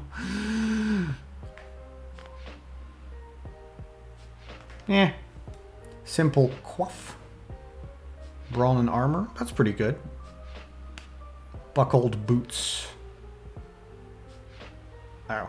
I already have feet boots that are the same.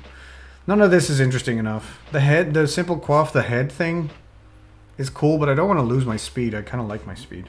If you've got any bits and pieces on you, I might be able to knock something special together for you. If you have a damaged shield and crocodile skin...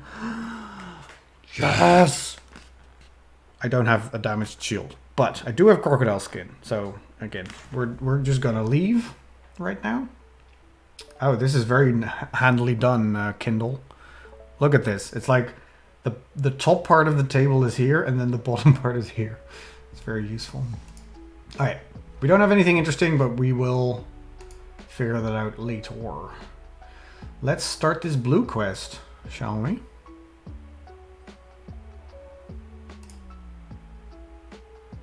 Quest. Down the well. Down the well, actually.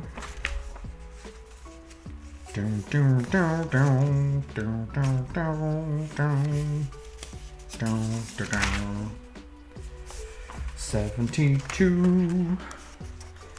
72. Down the well. Oh, streamer butt.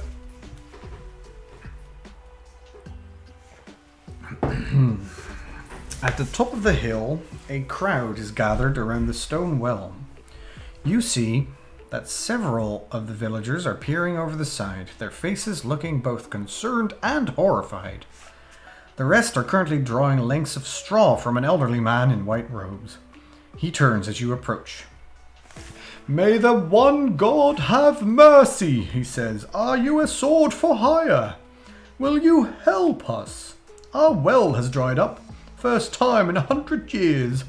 I sent my son down there to see if it needed repairs. Then we heard... The man puts a hand to his mouth, trembling." Oh, wait. That's the narrator. "The man puts a hand to his mouth, trembling. After taking a deep breath, he continues. We heard some screaming. Terrible screams, and then just silence. I fear something terrible has happened. Would you go down there and investigate, please?" The other villagers are looking at you, nodding their heads eagerly. You notice one man who clearly drew the short straw, nodding more enthusiastically than the others. Okay, I'm not going to ask about a reward. That's rude. But I will ask the elderly man who he is. Actually, I might ask about a reward, but let's ask who he is first. 86. "I am sorry," says the elderly man, offering out a hand in greeting. "I am Father Grandolt, the village priest."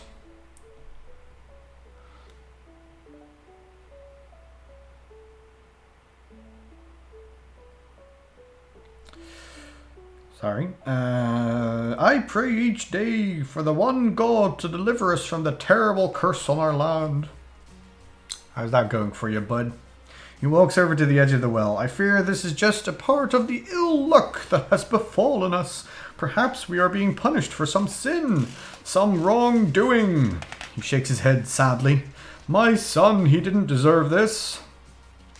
Ask if there is a reward.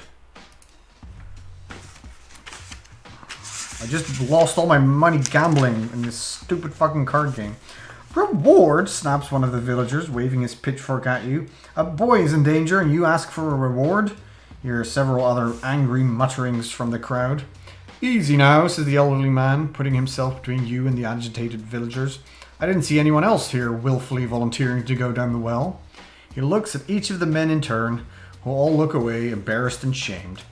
"I have some coin I can give you," he says, turning back to you.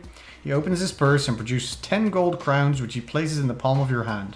Half now, half when the task is done. Pocketing the coins, you agree to get started. Yes! I got my money back. See? Being greedy helps. I'm being rewarded. What if I hadn't asked about the reward? I would have just not gotten the money? That's fucked up. And I'm getting 10 when I'm done? Bruh.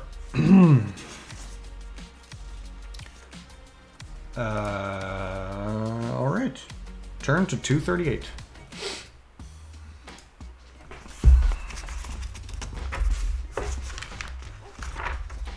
Where are you at? Where are you at? 238.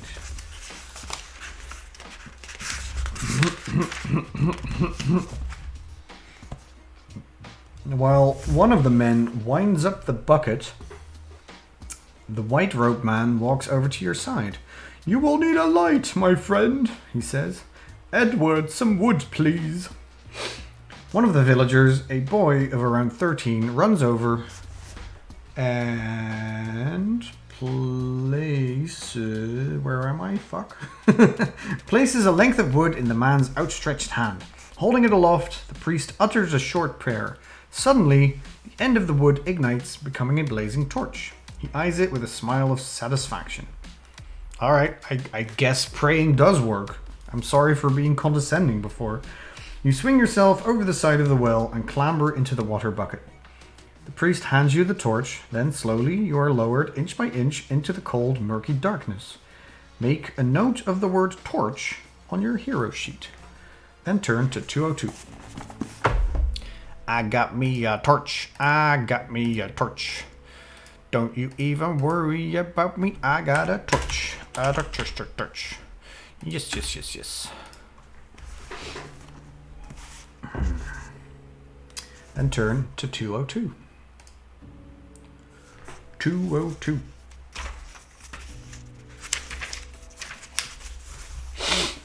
For what seems like an age, you are lowered deeper and deeper into the well. At last, your flickering torchlight illuminates what appears to be the bottom of the shaft. You step out of the bucket, your boots sinking into the wet, soggy mud. It is immediately apparent what has caused the well to dry up. One of the walls has crumbled inwards, revealing an earthen tunnel stretching away into darkness. With one hand resting on your weapon, you edge past the rubble and enter the tunnel. After several yards, you come across a body lying against the tunnel wall. As you step closer, you realize that it must be the priest's son, or what is left of him.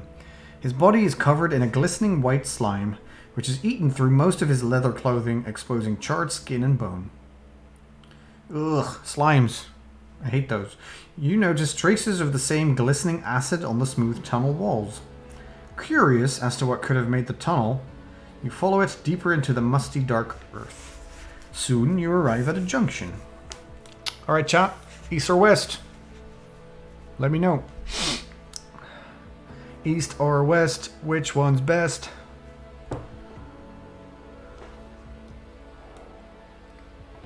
West or east? Which one's the beast? West side? West side. Okay, let's follow this west side story. Get it? Get it? 103.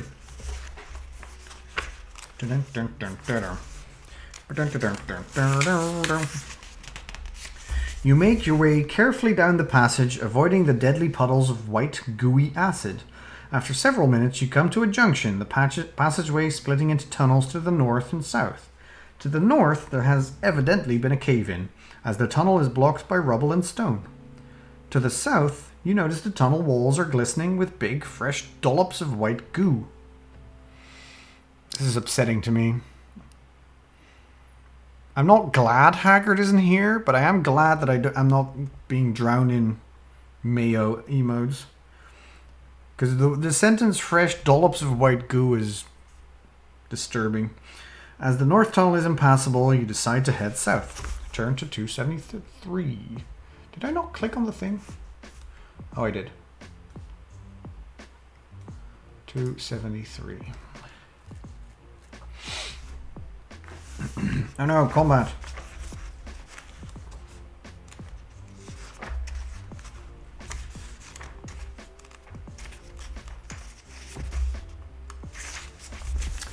At the end of the tunnel is a giant maggot, its bloated body almost filling the passageway.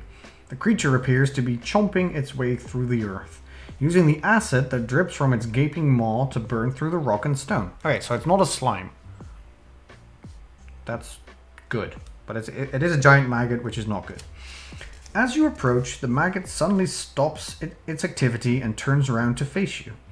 With a series of squelching noises, ooh, do not like that word, squelch, the eyeless creature starts to wriggle and squirm in your direction, its wide mouth hanging open to reveal row upon row of diamond-sharp teeth. Quickly, you prepare to defend yourself. Alright, the burrower worm has a special ability. The burrower's mouth drips with a deadly corrosive acid. Roll a die at the start of each combat round. If you roll a 1 or a 2, you automatically take 2 damage from the acid. This ability ignores armor. Well, that sucks. Okay, their health is 20, but I have first cut, so I will start their health on 19. I'm not worried. They have 4 speed, which sucks. They have 4 brawn and 3 armor. This is all pretty bad, but there we go. And I have to roll a die before the beginning of each turn. So I roll a 4. I don't get hit by the acid, and then I attack. 6 plus. Oh, we both have. No, I have speed 5, so I add 1 more than the worm does. 6 plus 5 is 11. 7 plus 4 is also 11. What happens when there's a tie? What happens when there's a tie? Is it a half wins or not of a tie? That is a bad joke. I should feel ashamed. I notice that whenever I say that I made a bad joke, it really isn't even really a joke. It's just a thing I said. Both scores are the same. It's a standoff. The combat round ends and a new one begins. Shit, then I have to roll again for the stupid acid. Well, that sucks. Alright, acid roll. No! I get hit by the acid. Shit. 28. And then we roll for speed. I roll an 8 plus 5 is 13. They roll a 9 plus 4 is... Oh, it's another tie? What the fuck? Why? Why is it another tie? I gotta roll for stupid acid again? No, I rolled a 2 again. Okay.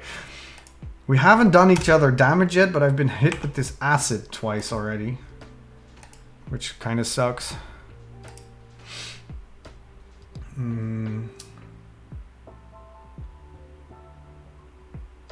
Alright, well, and then we roll for attacks again. I roll an 11. I don't think they can beat that unless they roll a 12. Then it's another frickin' tie. Okay, good. I get to hit it. I get to hit it, finally! Its armor is 3. This sucks. 2 plus 4 is 6 minus 3 is 3. Alright, well. 16. We're getting there. Why can this go away? Why can't this go away? I would like for this stupid Adobe bar to go away, but it doesn't want to, apparently. It's annoying. Whoops. Shit. What did I do? No! Fuck. Where was I? I think I accidentally clicked on something. Shit. No! I don't know where this combat was. 237? Or 273, I think? I vaguely remember. No, that's not it. Oh, it is. 274. Sweet. 273. Okay. I don't know how I got to 280 then, but sure. Don't look at this. Spoilers. 273. Alright. Let's roll for acid again. I think that's where we're at. I rolled a 3, no acid. And then we roll for... Oops. There we go. Roll for damage, or for speed. I roll a 5, plus 5 is 10. They roll a 3, plus 4 is 7? Yes. Does that make sense? It does make sense. I roll for damage is... Ooh, that's good. 6 plus 4 is 10, minus 3 is 7. We'll get there. 9. We will get there. Roll for acid. I roll a 4, no acid. Speed roll is 8 plus 5 is 13. 9 plus... God damn it, it's another frickin' tie. I haven't rolled that many ties in ever. Another round means acid. I don't get acid hits. I roll for speed. I get a 9. They roll for speed to get a 3. That's much worse. So I will roll for damage again. See, this is my point. If your speed is good, you don't get hit so much. It's great. I rolled 6 damage again. Pretty sure. Sweet. 6 plus 4 is 10, minus 3 is another 7. So they go to 2.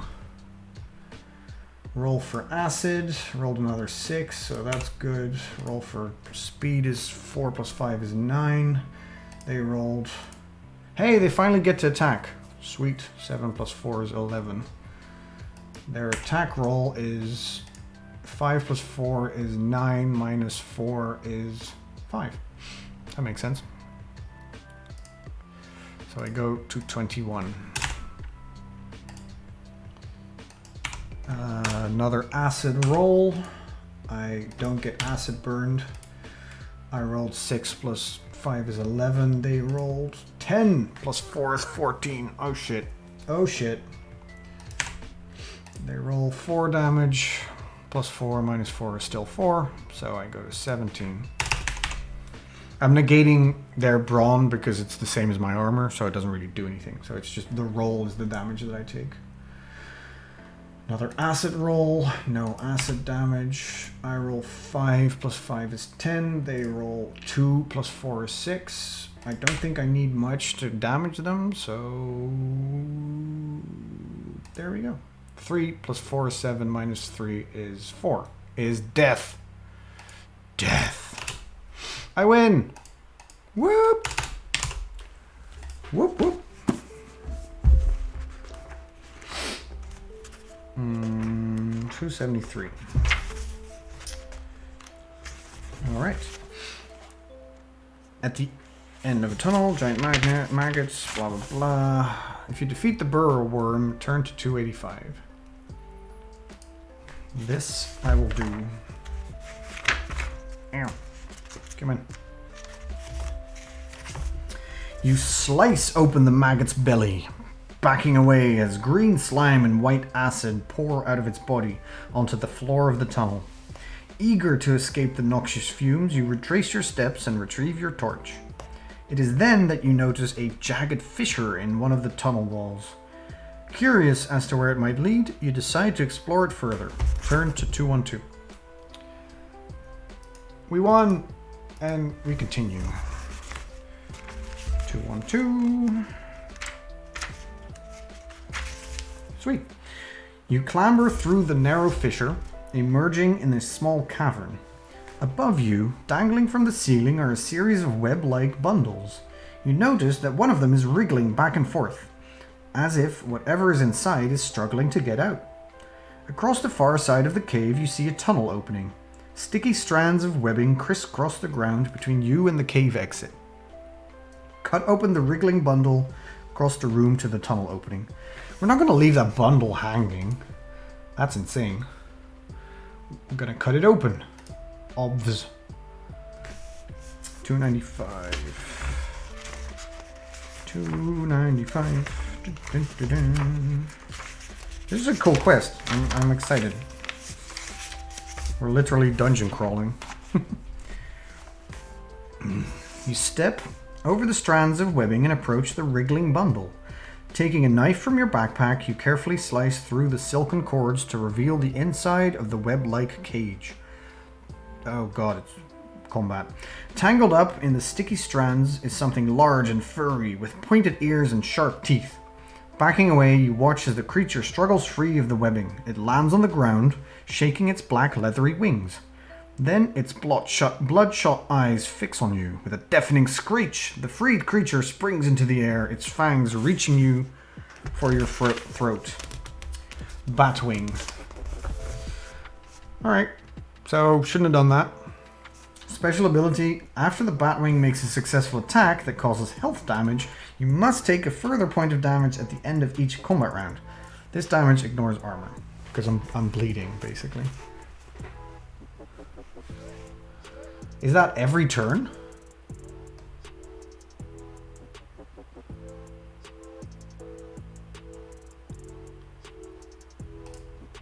Alright. So if it hits me once, I basically get 1 damage every turn. Because I'm bleeding. That sucks. That doesn't add up, does it? I don't know if that adds up. You know? Guess I can maybe look at the errata. Or there's a glossary, but that doesn't help me much. No.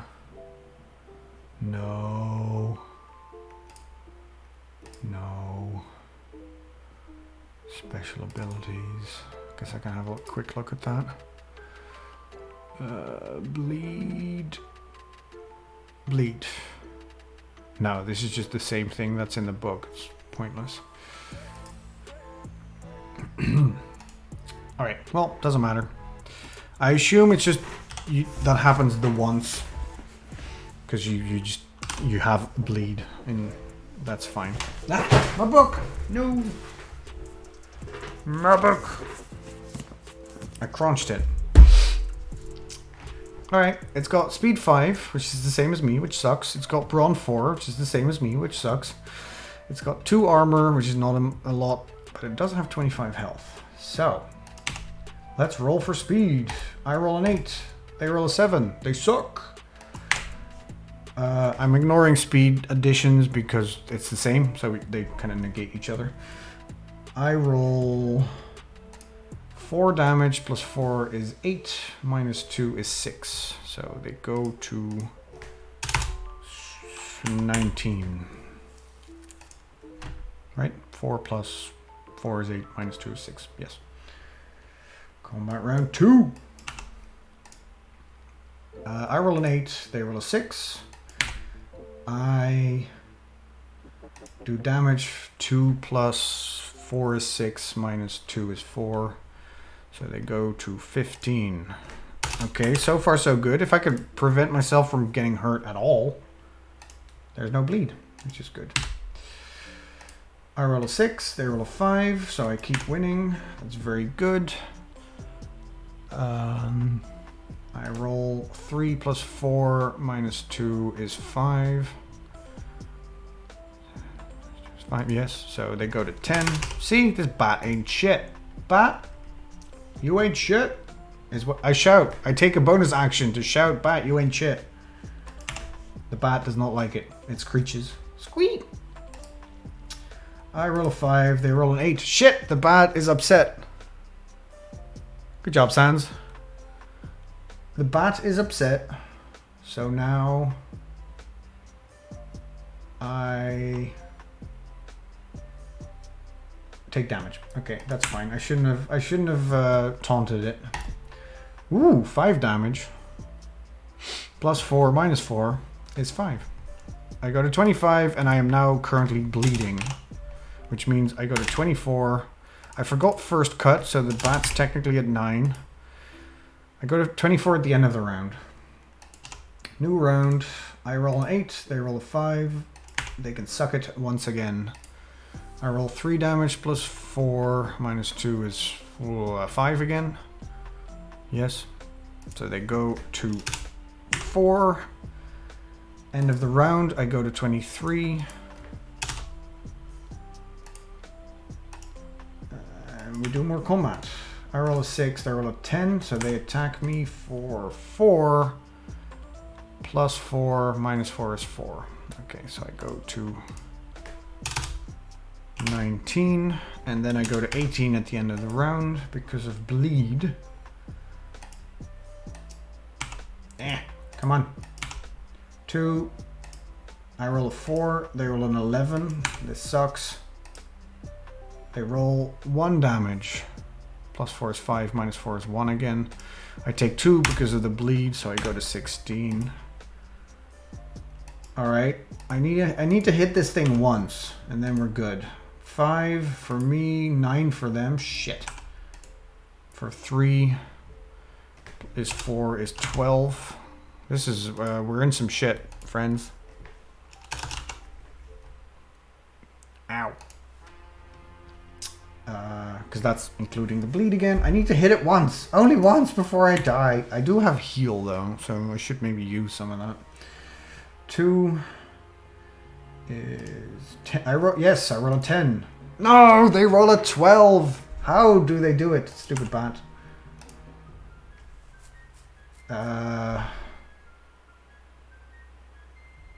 Did I forget to bleed on turns that I did damage? I don't think so. Okay, they do me 2 is 3, so I go to 9. Let's read into what heal does, because the combat was going fairly well, and then all of a sudden it was going not so well. So I have a heal ability. You may instantly restore 4 health during combat. This ability can only be used once per combat. If you have multiple items, you can... Okay, so let's use heal. Does that take a turn, or can I just do that? I hope it just does that.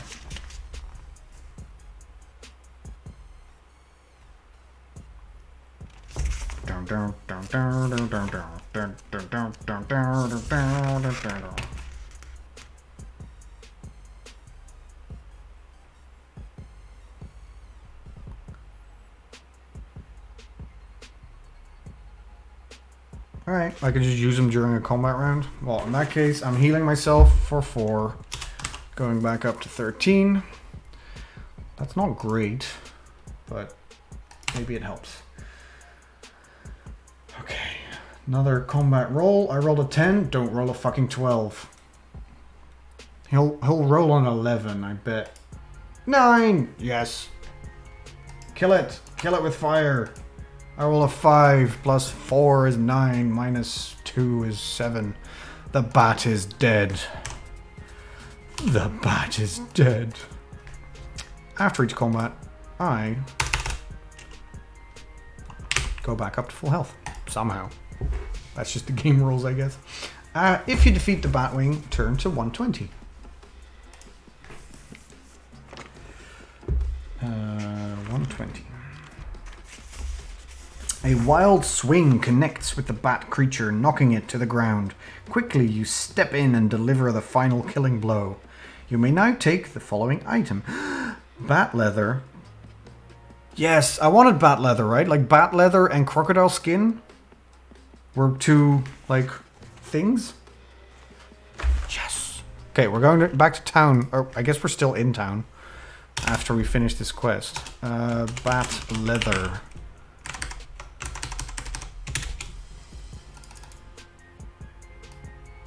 Woo! Hype for bat leather. You decide to ignore the other bundles and make your way across the cave to the tunnel opening. Probably a correct decision. Turn to 2266.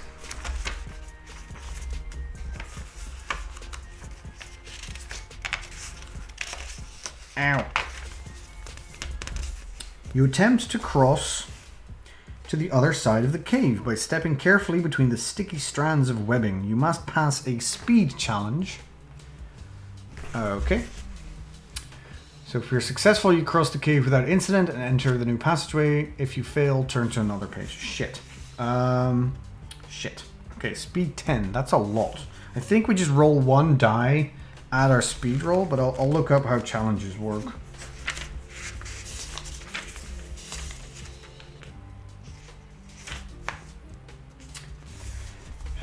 Occasionally during your travels you will be asked to take a challenge by testing one of your attributes. Each challenge is given a number. To take the challenge, simply roll 2 dice and add your hero's attribute score to the result. Okay, so I have 2 dice to roll a 5. Because I need to match or exceed 10.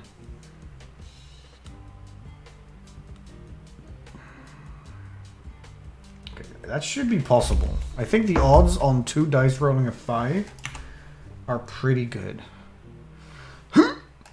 7. Yes. 7 plus 5 is more than 10, so we are successful. You cross the cave without incident and enter the passageway.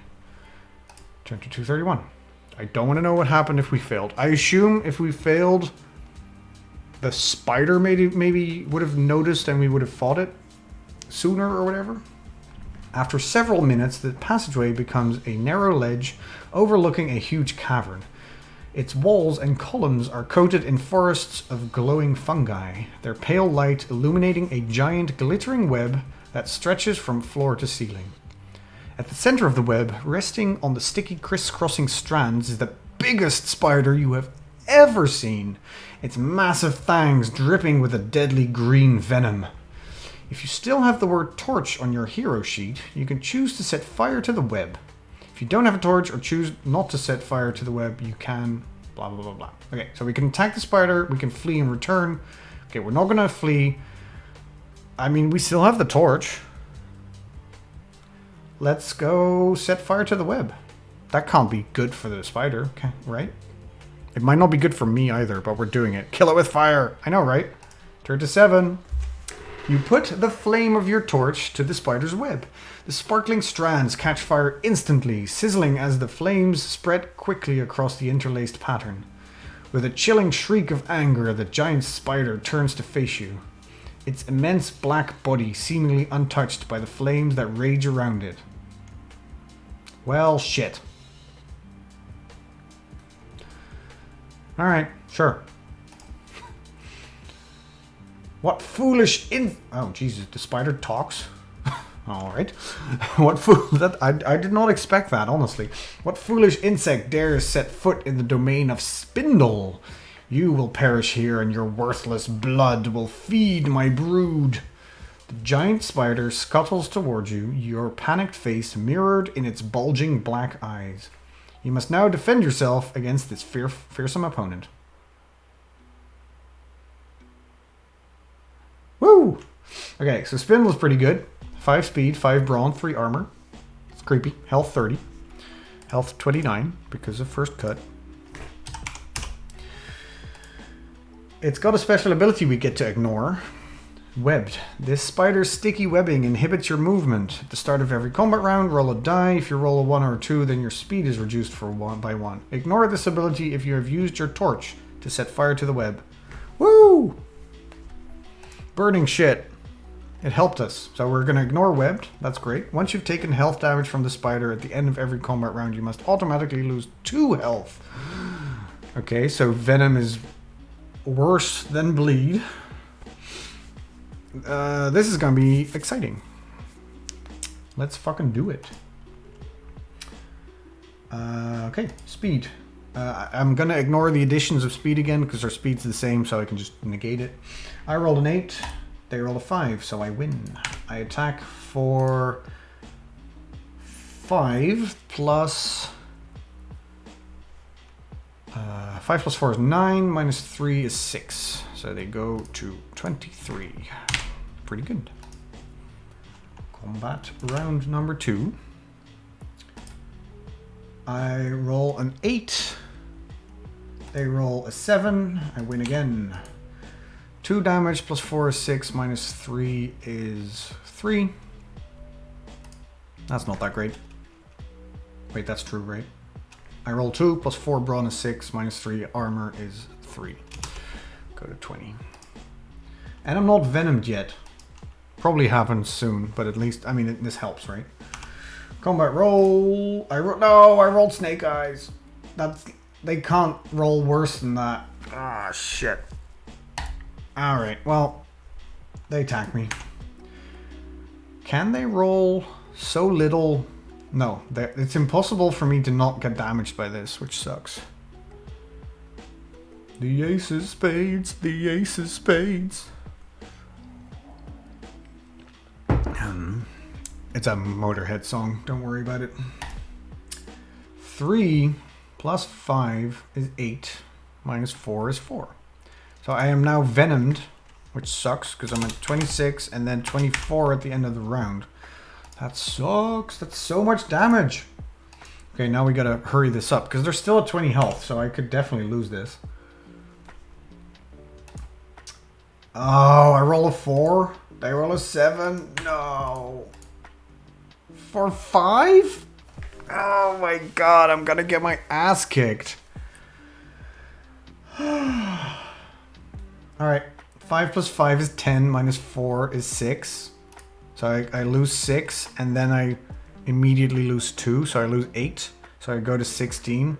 I'm gonna use my heal, so I go to 20 again. I assumed it was an old-timey song. Yeah, Motorhead. It's not that old. Jeez. I mean, the singer is dead for sure, but not because it's so old. Right? Lemmy died, right? Like a couple of years back. Alright, well I use my heal. We're both at 20. I lose 2 health every single fucking turn. Our speed is the same. This is not looking good for our hero. Unless you're rooting for the spider. No, I rolled snake eyes again. Fuck. Oh, they only rolled a 3, but it's still better. Okay, they rolled 2.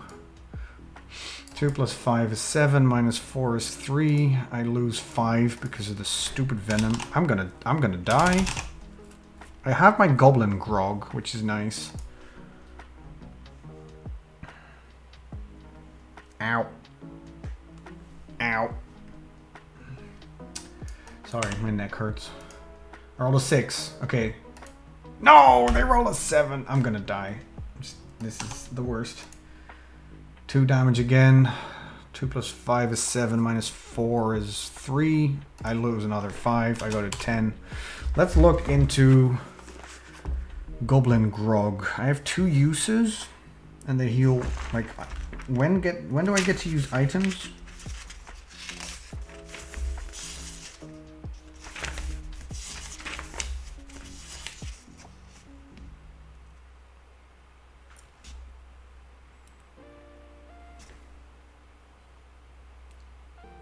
Can use 1 potion per combat round. Fair enough.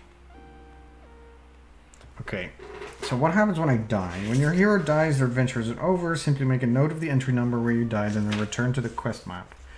Restore to home. You can now do the 2 following. Return to the entry number. Yeah, we basically... I don't want to use the health yet because I don't think 8 health is going to help me much. I think I'm just going to lose this one. And we just get to retry. So I'm not wasting my potions right now. If we were close to winning, I would, but we'll see. I rolled an 8. They rolled a 6. Hey, I get to attack. For 6, that's pretty good. 6 plus 4 is 10. Minus 3 is 7. They go to 13 and I go to 8. I mean, see, now, who knows? Stupid Venom. Stupid Venom sucks, because I basically have 4... Even if I win every speed roll, I have 4 turns before I die. Although, if I win for 4 turns, they're dead. So it's definitely possible. I roll a 3. It's no longer possible. They rolled a 6. God damn it. Okay, they hit me for 5. Oh, so 10 minus 4 is 6. Oh, I'm dead. I go to 2 and then I die from the venom. All right, let's try that again, I guess. Shite. So yeah, what happens is technically I go back to the map and then I have the option to start at 60 again. I'm not gonna read 60 again. It's fine. We're just gonna fight this thing until it's dead. I might need to use potions, which is why, you know, you don't just go, it's dead. It's honestly combat and death mechanic, not the most interesting part of this book, because it can get a little bit boring. And there's not enough. Like, if I were to lose money or whatever, but I guess there's no loading in this game, so you don't want to get locked out of playing the rest of the game, right? That sucks. We're just gonna continue. We didn't kill it yet. I rolled an 8. They rolled a 4. At least I'm not venomed yet. I roll 2 plus 4 is 6 minus... that's not great. 29 minus 3 is 26. Can't forget first cut. What's charm? I should look into what charm does because I think I did already, but I forgot. Where am I charm at?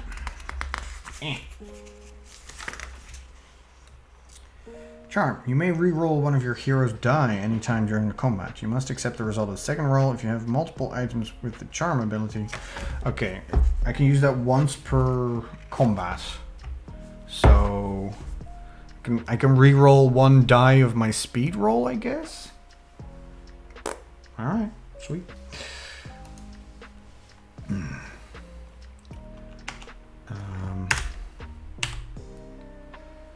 I rolled a 4, that's not good.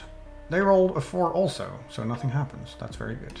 I rolled a 5, they rolled an 8. I get hit for 3 damage, plus is 8, minus 4 is 4, and I get venomized. So 6. I'm already venomized and they're only at 26. This is not a good sign. This combat might take a long time.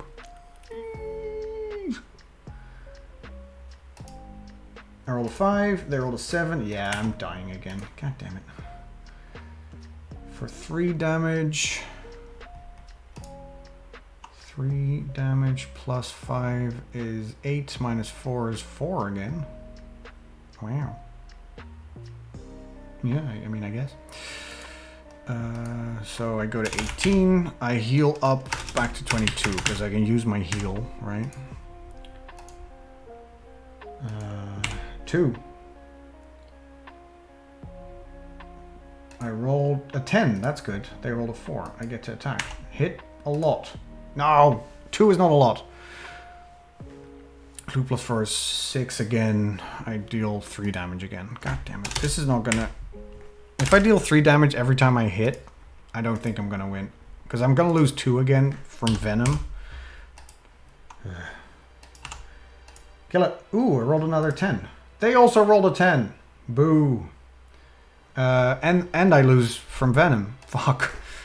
Like, ties are really annoying when you're poisoned. I roll a 6, they roll a 3. So I get to attack for 1.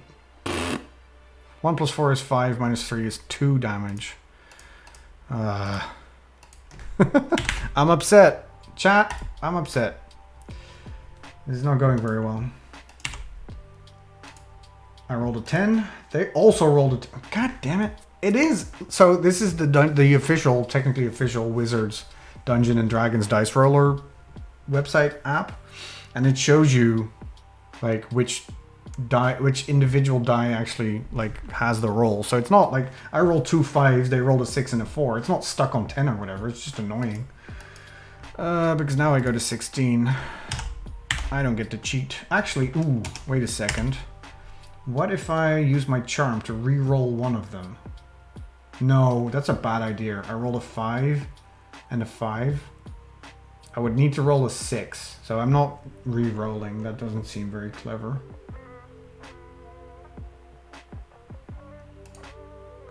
Also, I suppose I don't get to decide.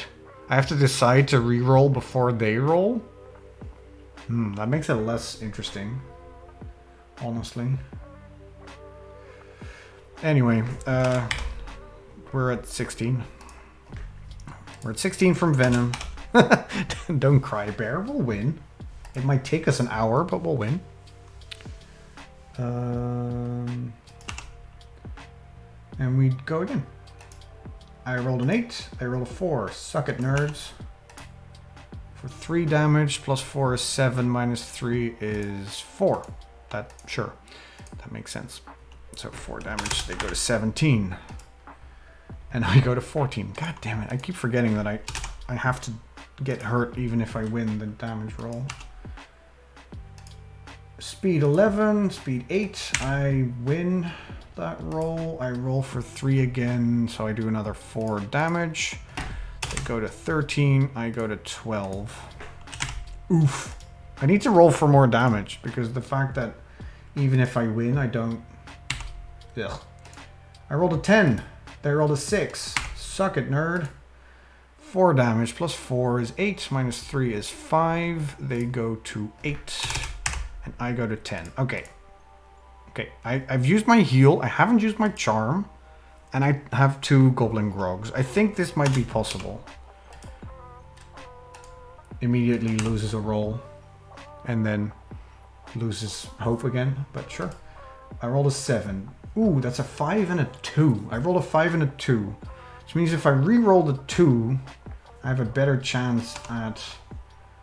Okay, a 5 and a 5 is 10. Okay, so my thing is 10 now instead of 7. That's pretty good. And they rolled a 4. Ah, I would have won anyway, but I thought I was clever because re-rolling a 2 is a good chance to get more, right? But I still won. For 2 damage, that's not good. 2 plus 4 is 6, minus 3 is another 3. They go to 5. I go to 8. And I lost my charm. If they hit me, I might die again. So I'm using Goblin Grog. Yeah, I'm using Goblin Grog. I have 1 more use of the Grog. And I go up to 12. I might use both of them, honestly. Depending on how this next roll goes. I rolled a 6. That's not good. They rolled an 8. Shit. Oh, I would have died, I think. No. Yes, I would have died. Right? Because I go... They roll 4 plus 5 is 9. Minus 4 is 5. I guess I would have gone to 1. If I hadn't drank the potion. Because I take 7. I take 5 from the hit and then 2 from the thing. So I go to 5. Let's go back up to 9. Just use all the goblin grog. I better fucking win this, otherwise my grog's gone. That sucks.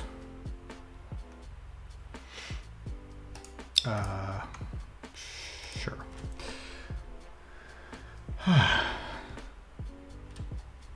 Okay. Combat. Please. 7. 4. Yes. Okay, kill it. Kill it with fire. Yes, I rolled a 6. Max damage. 6 plus 4. It's dead. It's dead. I shouldn't have used the potion. Oh well. This is good. This is why streaming this is good. Because if you read this book, look, the way that I am, if I read this book and this is like a thing I would do on my own. First of all, I don't think I would. I don't think it's interesting enough, honestly, to do on my own. I would just play, you know, a video game or whatever. But it is fun to do on stream. But if I did it on my own, I would probably be very tempted to just go like, I might still have the potions, you know? Chat keeps me honest, is all I'm saying. Because I do 6, I do 10 damage, minus 3 is 7, they die. They are dead. Alright. Sweet. Alright. If you manage to defeat Spindle, turn to 91. You have defeated Spindle, the Queen of Spiders. Sweet. You may now take one of the following rewards. Venomous Fang, main hand dagger with 1 brawn. I don't want to lose the speed. Ooh, but it does have the venom ability. That's very good.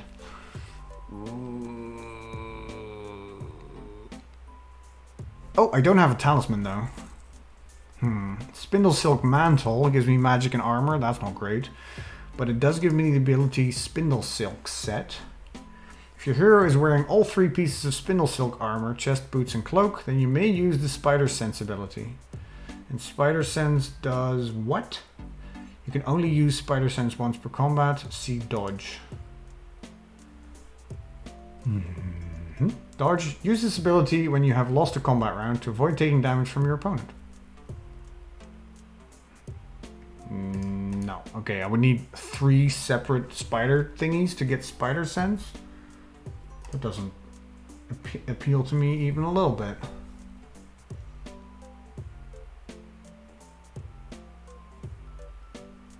So we're not doing that.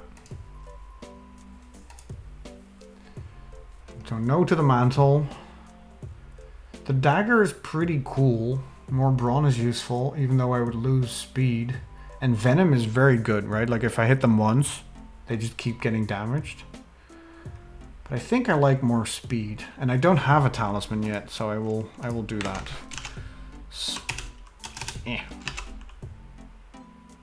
Spindle's Eye. I don't know if... Look, if I'm there and I killed the spider, how I don't just take all 3, that makes no sense to me. But sure. That's just how the game works, I guess. Plus a sp.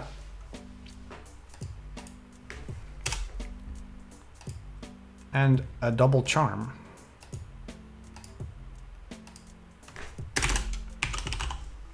Double charm. I feel so charmed.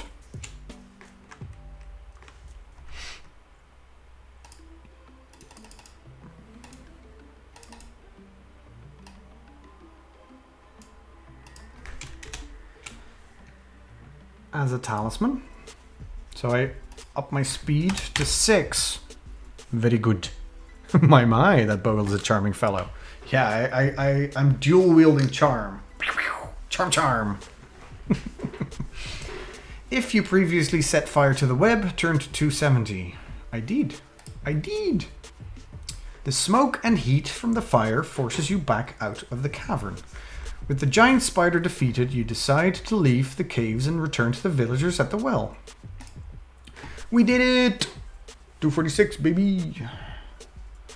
You retrace your steps through the caves and tunnels, stopping to retrieve the body of the priest's son. Using a blanket from your pack, you carefully wrap the body and then lift it onto your shoulders. The waterlogged mud squelches underfoot. Don't like that word. I will remain convinced that squelch is a gross word. As you trudge back to the well shaft, after clambering into the bucket, you tug firmly on the rope several times. A moment later, it begins to rise, taking you back up the shaft towards the circle of daylight above. There is a cheer from the assembled villagers as you re-emerge from the darkness of the well. Cheers that quickly trail off one by one as the onlookers notice the body you are carrying. Two of the men offer to take it from you, lifting it over the side of the well and laying it gently on the grass. You are then helped out of the swaying bucket, relieved to be back on solid ground again. The white-robed priest walks over and kneels beside the body. With trembling hands, he draws back the cloth and looks upon the face of his son. "What happened?" asks one of the younger farmers, a tremor of fear in his voice. "Burrow worms," says the priest solemnly. He rises to his feet, his expression grave. "That acid is what they use to eat away the rock." Okay, this song sucks. Oh, I like this song again. Never mind. This intro just sucks. That acid is what they use to eat away the rocks. Something must have disturbed them or drawn them here. He gives a heavy sigh, then reaches for the purse at his belt. "I offer you my thanks, adventurer. You brought my son home to me." He hands over the purse of money. You've gained 10 gold crowns. Right, and I wouldn't have gotten the first 10 gold if I complained about it, I guess. 35. Let's gamble it all away.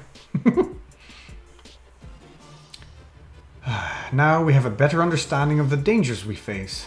He looks to each of the villagers in turn. Together we will exterminate this threat to our village and repair our well. The farmers look fearful, but resolute. Your bravery has clearly served to bolster their spirits. You wish them luck in their task before returning to the village. Wait, you don't tell them about the giant spider queen you killed? That could talk?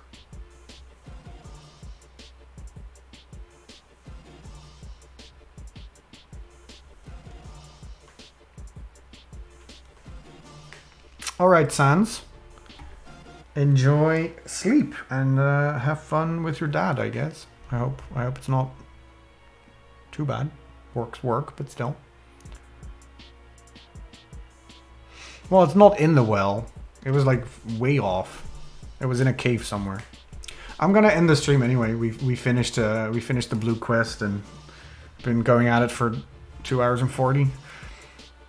Bogle Adventure streams definitely a little shorter because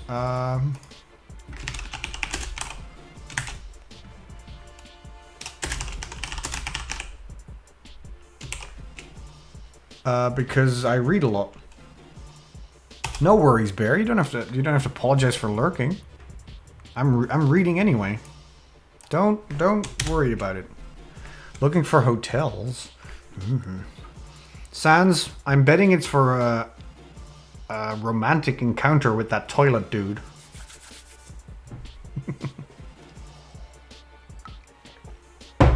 Alright, let's at least have a quick look at the quest that we're gonna do next time. The Stone Circle. The sun beats down mercilessly, casting a shimmering haze over the fields and meadows. Feeling dizzy from the heat, you leave the trail and take shelter under a tree. As you begin to doze in the cool shade, a voice suddenly startles you back to wakefulness. "Wake up! Wake up!" A bird lands by your feet in a flurry of brightly colored feathers. "Please don't tell me you're as dim-witted as those farmhands. You look like an adventurer. Am I right? Am I right?" Its head twitches from side to side, watching you with its beady black eyes. Too stunned to speak, you settle for nodding instead. "Good, good. Well, that's a start," says the bird, flapping its wings. "Come, my master is in danger and he needs your help. Something terrible has happened." You thought it was for too loud sex with the Brian Blessed fella? They can't do it at Bear's place? You wants to go to London for a city break next year. Next year. Bear. You want to meet up for coffee in London?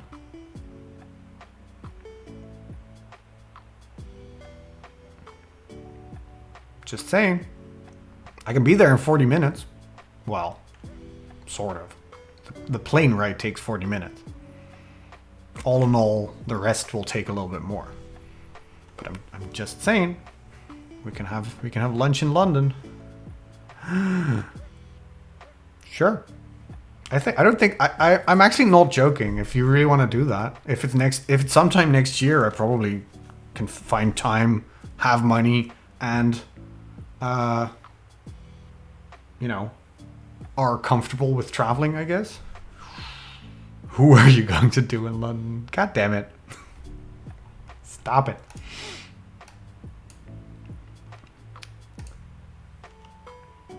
Keep me in the loop, I guess. If that seriously is that something that you're interested in, keep me in the loop. And, you know, we don't necessarily need to go out of our way to plan it, but if you tell me when you're going, I can see if I can. Sweet. I mean, regardless or not if I go, yeah, absolutely go to London. London's great. I would not want to live there, but I think it's a wonderful city. I'm not big on living in big cities. That's not me. But I do enjoy me a good London. I've been there plenty of times. Tea and biscuits with Bear too. Yeah. Bangers and mash, baby. Bangers and smash. Anyway. Such a stupid joke. I'm sorry. All right. Next time on Bogle Adventure, we're going to see what this talking bird wants. That's exciting. This was a good one. We finished a quest. We went to town. We should have gone to town. Fuck. Let's do it. No. You only been once? I've been many. Well, I don't want to say many times. How often have I been to London? I want to say 5 or 6 times. The first time was my first time in England. We were there for like 5 days. I've been another small holiday. I've been like on a day trip when my wife was living in Newcastle. I've been with friends for a weekend to go see Benedict Cumberbatch play Hamlet. And I went for like a one night to see the 25th anniversary concert of Opeth. Sans, you know Opeth? They're Swedish. That's a sexy Bogle link. Would look good on a shirt. Wait, what? Bogle Lake? Who? What? Opeth? O-P-E-T-H? Progressive death metal band from Sweden? No? They're really good. Anyway, I saw them in the Royal Albert Hall, which was very, very fucking fancy. You were removing your clothes. Ooh. Tell me more about that. Anyway, let's go into town because we have bat leather now. I wanna do that. Because I'm gonna forget about it, right? So, boop, back here. Let's get into town. Instead of starting the quest, I mean, we're starting the quest, but let's go back into town first. Do. All right. Explore the market. Now, who wanted me to have crocodile skin and bat leather? The clothier, I think. And then unique items. Bat leather and crocodile skin. Ooh, a bat cape. That's fucking awesome. Opeth. O-P-E-T-H. You don't know it? It's fine if you don't know them. They've been around forever. You provide just because they're Swedish doesn't mean you have to know them, right? You provide the clothier with the bat leather and the crocodile skin. Deduct these 2 objects from your hero sheet. I actually want this cloak. So that's pretty sweet. Using these materials, the clothier creates the following item, which you might now take. If you don't want the item, then the clothier agrees to pay you 20 gold crowns for the garment. Once you've made your choice, turn to 68 to look at the closer's items, or turn to 46 to leave. Okay, we're gonna get the bat cape. That's just cool. Bat cape.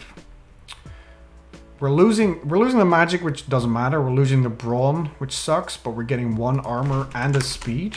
Yes, please. So we go up 1 in speed. We have speed 7 already. We're awesome. Brawn 3 is a little annoying. Magic 1 is irrelevant, and armor 5 is also very good. This is a great cloak. I know we needed the crocodile skin for like other shit, maybe, but I think this is pretty good.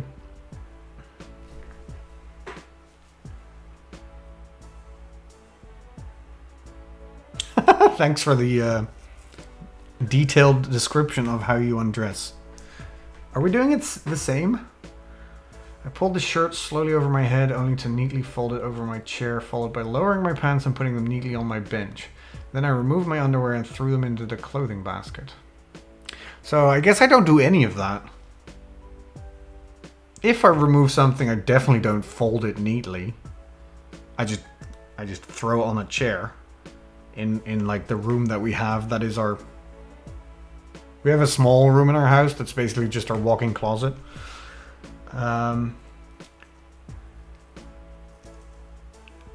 If I remove something to throw it into the laundry, then yes, I will throw it into the laundry basket. Fair enough. I'm not a folder. No, God, you're all. Oh God, I feel bad now. You're all so neat and tidy. However, I don't do any of these things because I sleep in the shirt that I wear during the day, and I sleep in like sweatpants or whatever, and I currently, because I work from home all the time, usually wear sweatpants at home too. So I take off this vest and I just sleep in what I'm wearing. Oh, I get it, Bear. I have plenty of OCD that's different from that. My OCD is more the double triple check if I've locked the door, closed the window, turn off the power to something.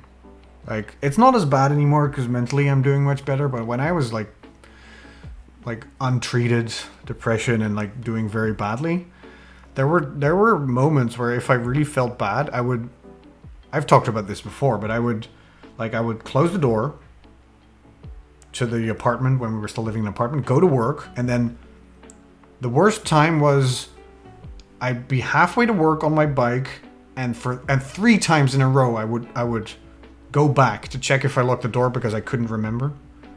And it's just like, keep checking. It was fucked up. I was super upset with myself that day. Luckily, that doesn't happen as much anymore. It usually happens now when my wife asks me if I've closed something or locked the back door or whatever when we go for a walk. It's like, you asked me, now I have to check. If Bogle stayed in my hotel room, I'd have to wear clothes to bed. JK, or am I? I'm not going to make you. Look. You want to be free? Be free. Yeah, oh God, when I was still working at the video store and I had to lock up, I walked from that to home, and there was once a time where I was literally in front of my house going, fuck, and walking back. Ugh. Sign your Bogle t-shirt? Fuck yes. I don't know why you would want me to, but yes, absolutely. I will sign your Bogle t-shirt. I'll get something with a bear on it for you to sign.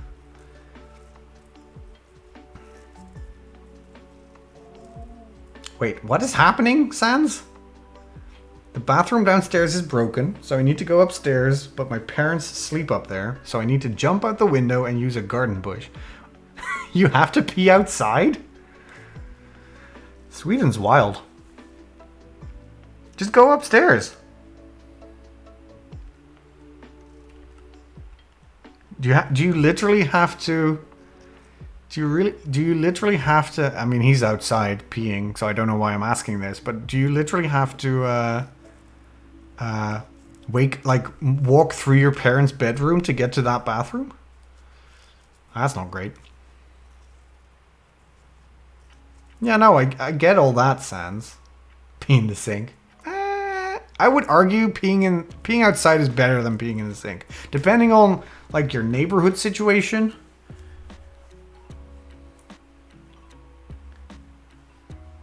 Wall to wall. If I flush, they wake up.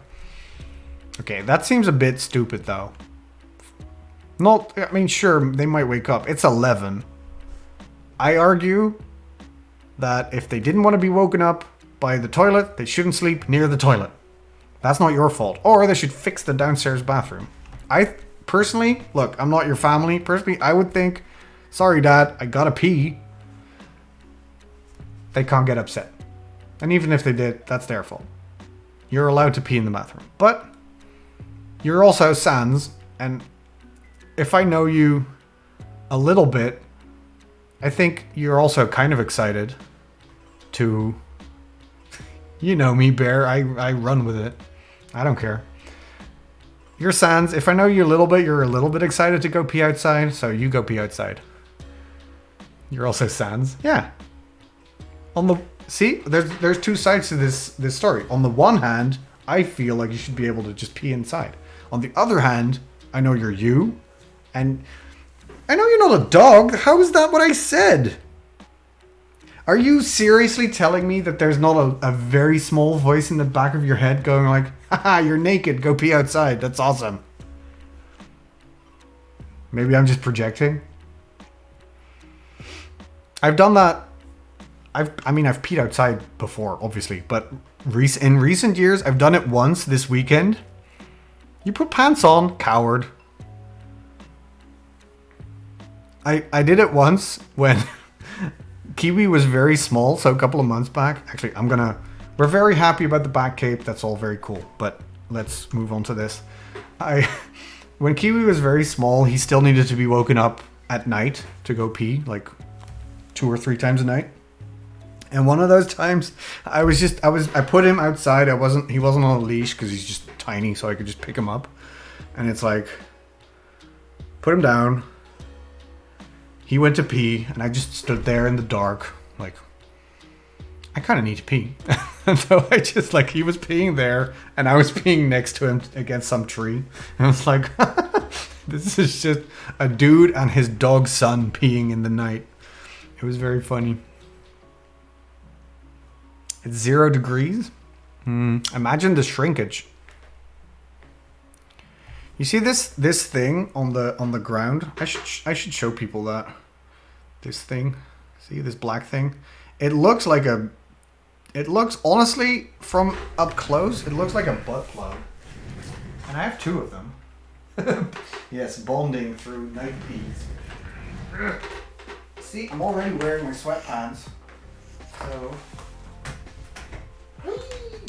ah, damn it. No, shit. I'm not wireless. Ah, fuck. Fucked up.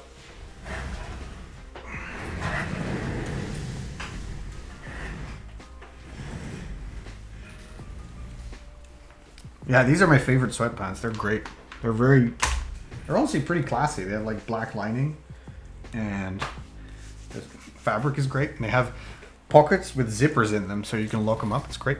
It's really nice. They're a little tight, as in they're nice and warm, but I can't go outside with them walking the dogs because you get bulgage, as it were. Look at this thing. How is this not a butt plug? It's a dog toy, by the way. It's a Kong. Kong is like one of the more famous like dog toy makers. My gray sweatpants disappointed me, unfortunately. Not sexy at all. I have other gray sweatpants that are not as good. You're back inside. Good. Look at this butt plug. And I got a pink one too. I think I have a blue one somewhere as well. The idea is you put like stuff in this and then they chew on it. But they look like butt plugs. Like, I'm not even kidding. You can just probably put that up there. Anyway. I haven't. In case anyone's wondering, no, I haven't tried that. Mr. and Mrs. plug. Well, so this is a regular strength Kong. This is a puppy Kong, and I have a blue puppy Kong somewhere as well. Because they're a little less hard, I guess, for chewing. What are sexy pants? No pants at all is sexy pants. Is it? Anyway, I enjoy hanging out with you immensely, Bear. We'll talk about London.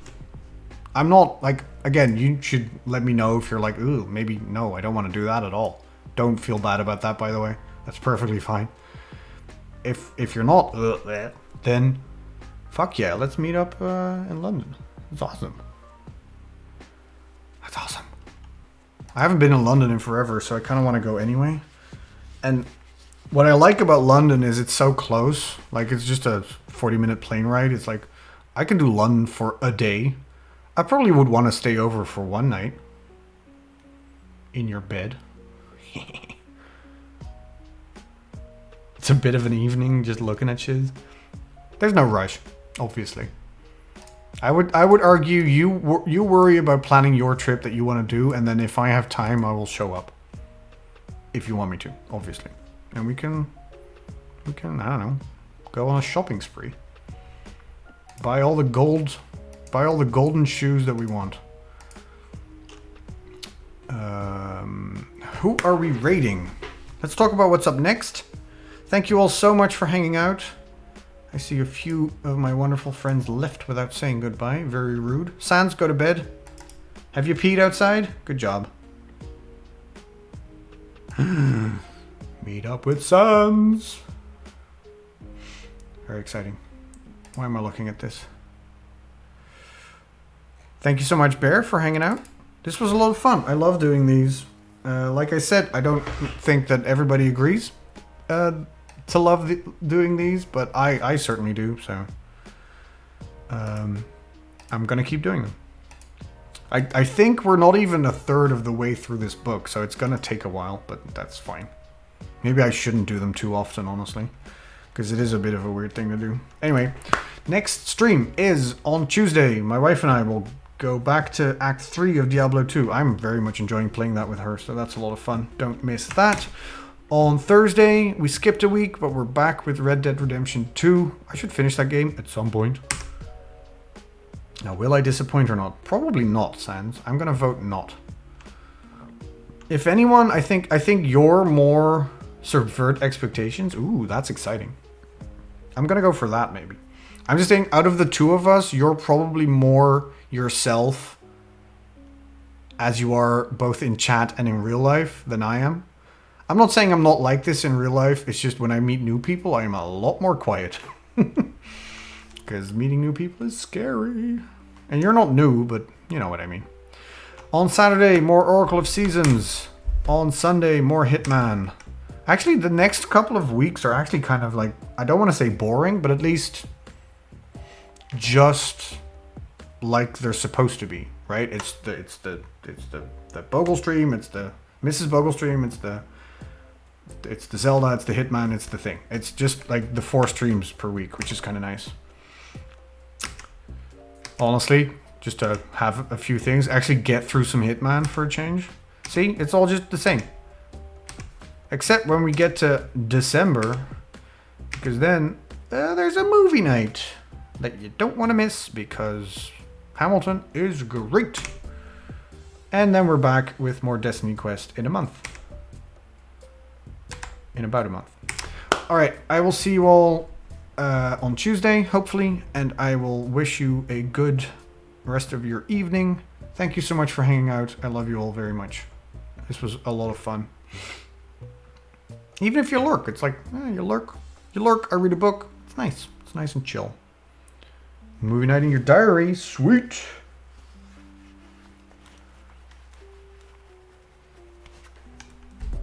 I'm generally a quiet person when I'm around not quiet people, basically.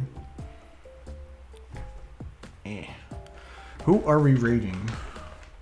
If I don't find something interesting, although Haggard's live, I might just rate Haggard. Let's not be difficult about it, I guess. Oh, he's doing between two birds. He's doing between two beards. I forgot about that. Let's raid Haggard. You closed the tab by mistake? No worries. Take Bear to Seek? I will. You gotta work tomorrow. Yeah, cool. Can start a goal. That's kind of cool. Look into that later. Are you off tomorrow morning? Is that why you're still up, by the way? Bear's going for a beer chain? Exactly. Hang up with Häschen. Boop. You have a lay-in. Well, that sounds wonderful. Enjoy the lay-in. Can I save this? I should be able to. If I can't save this, I'm fucked. Okay, it is saved. Sweet. Yeah, whatever.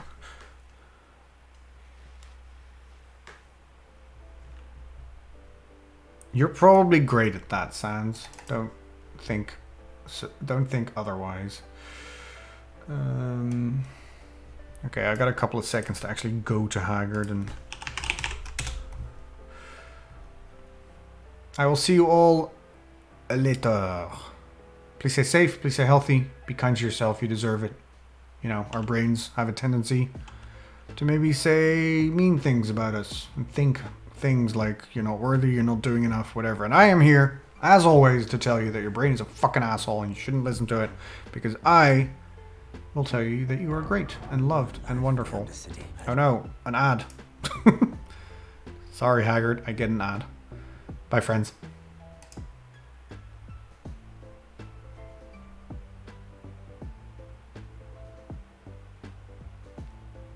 Hello, YouTube. Bye, YouTube.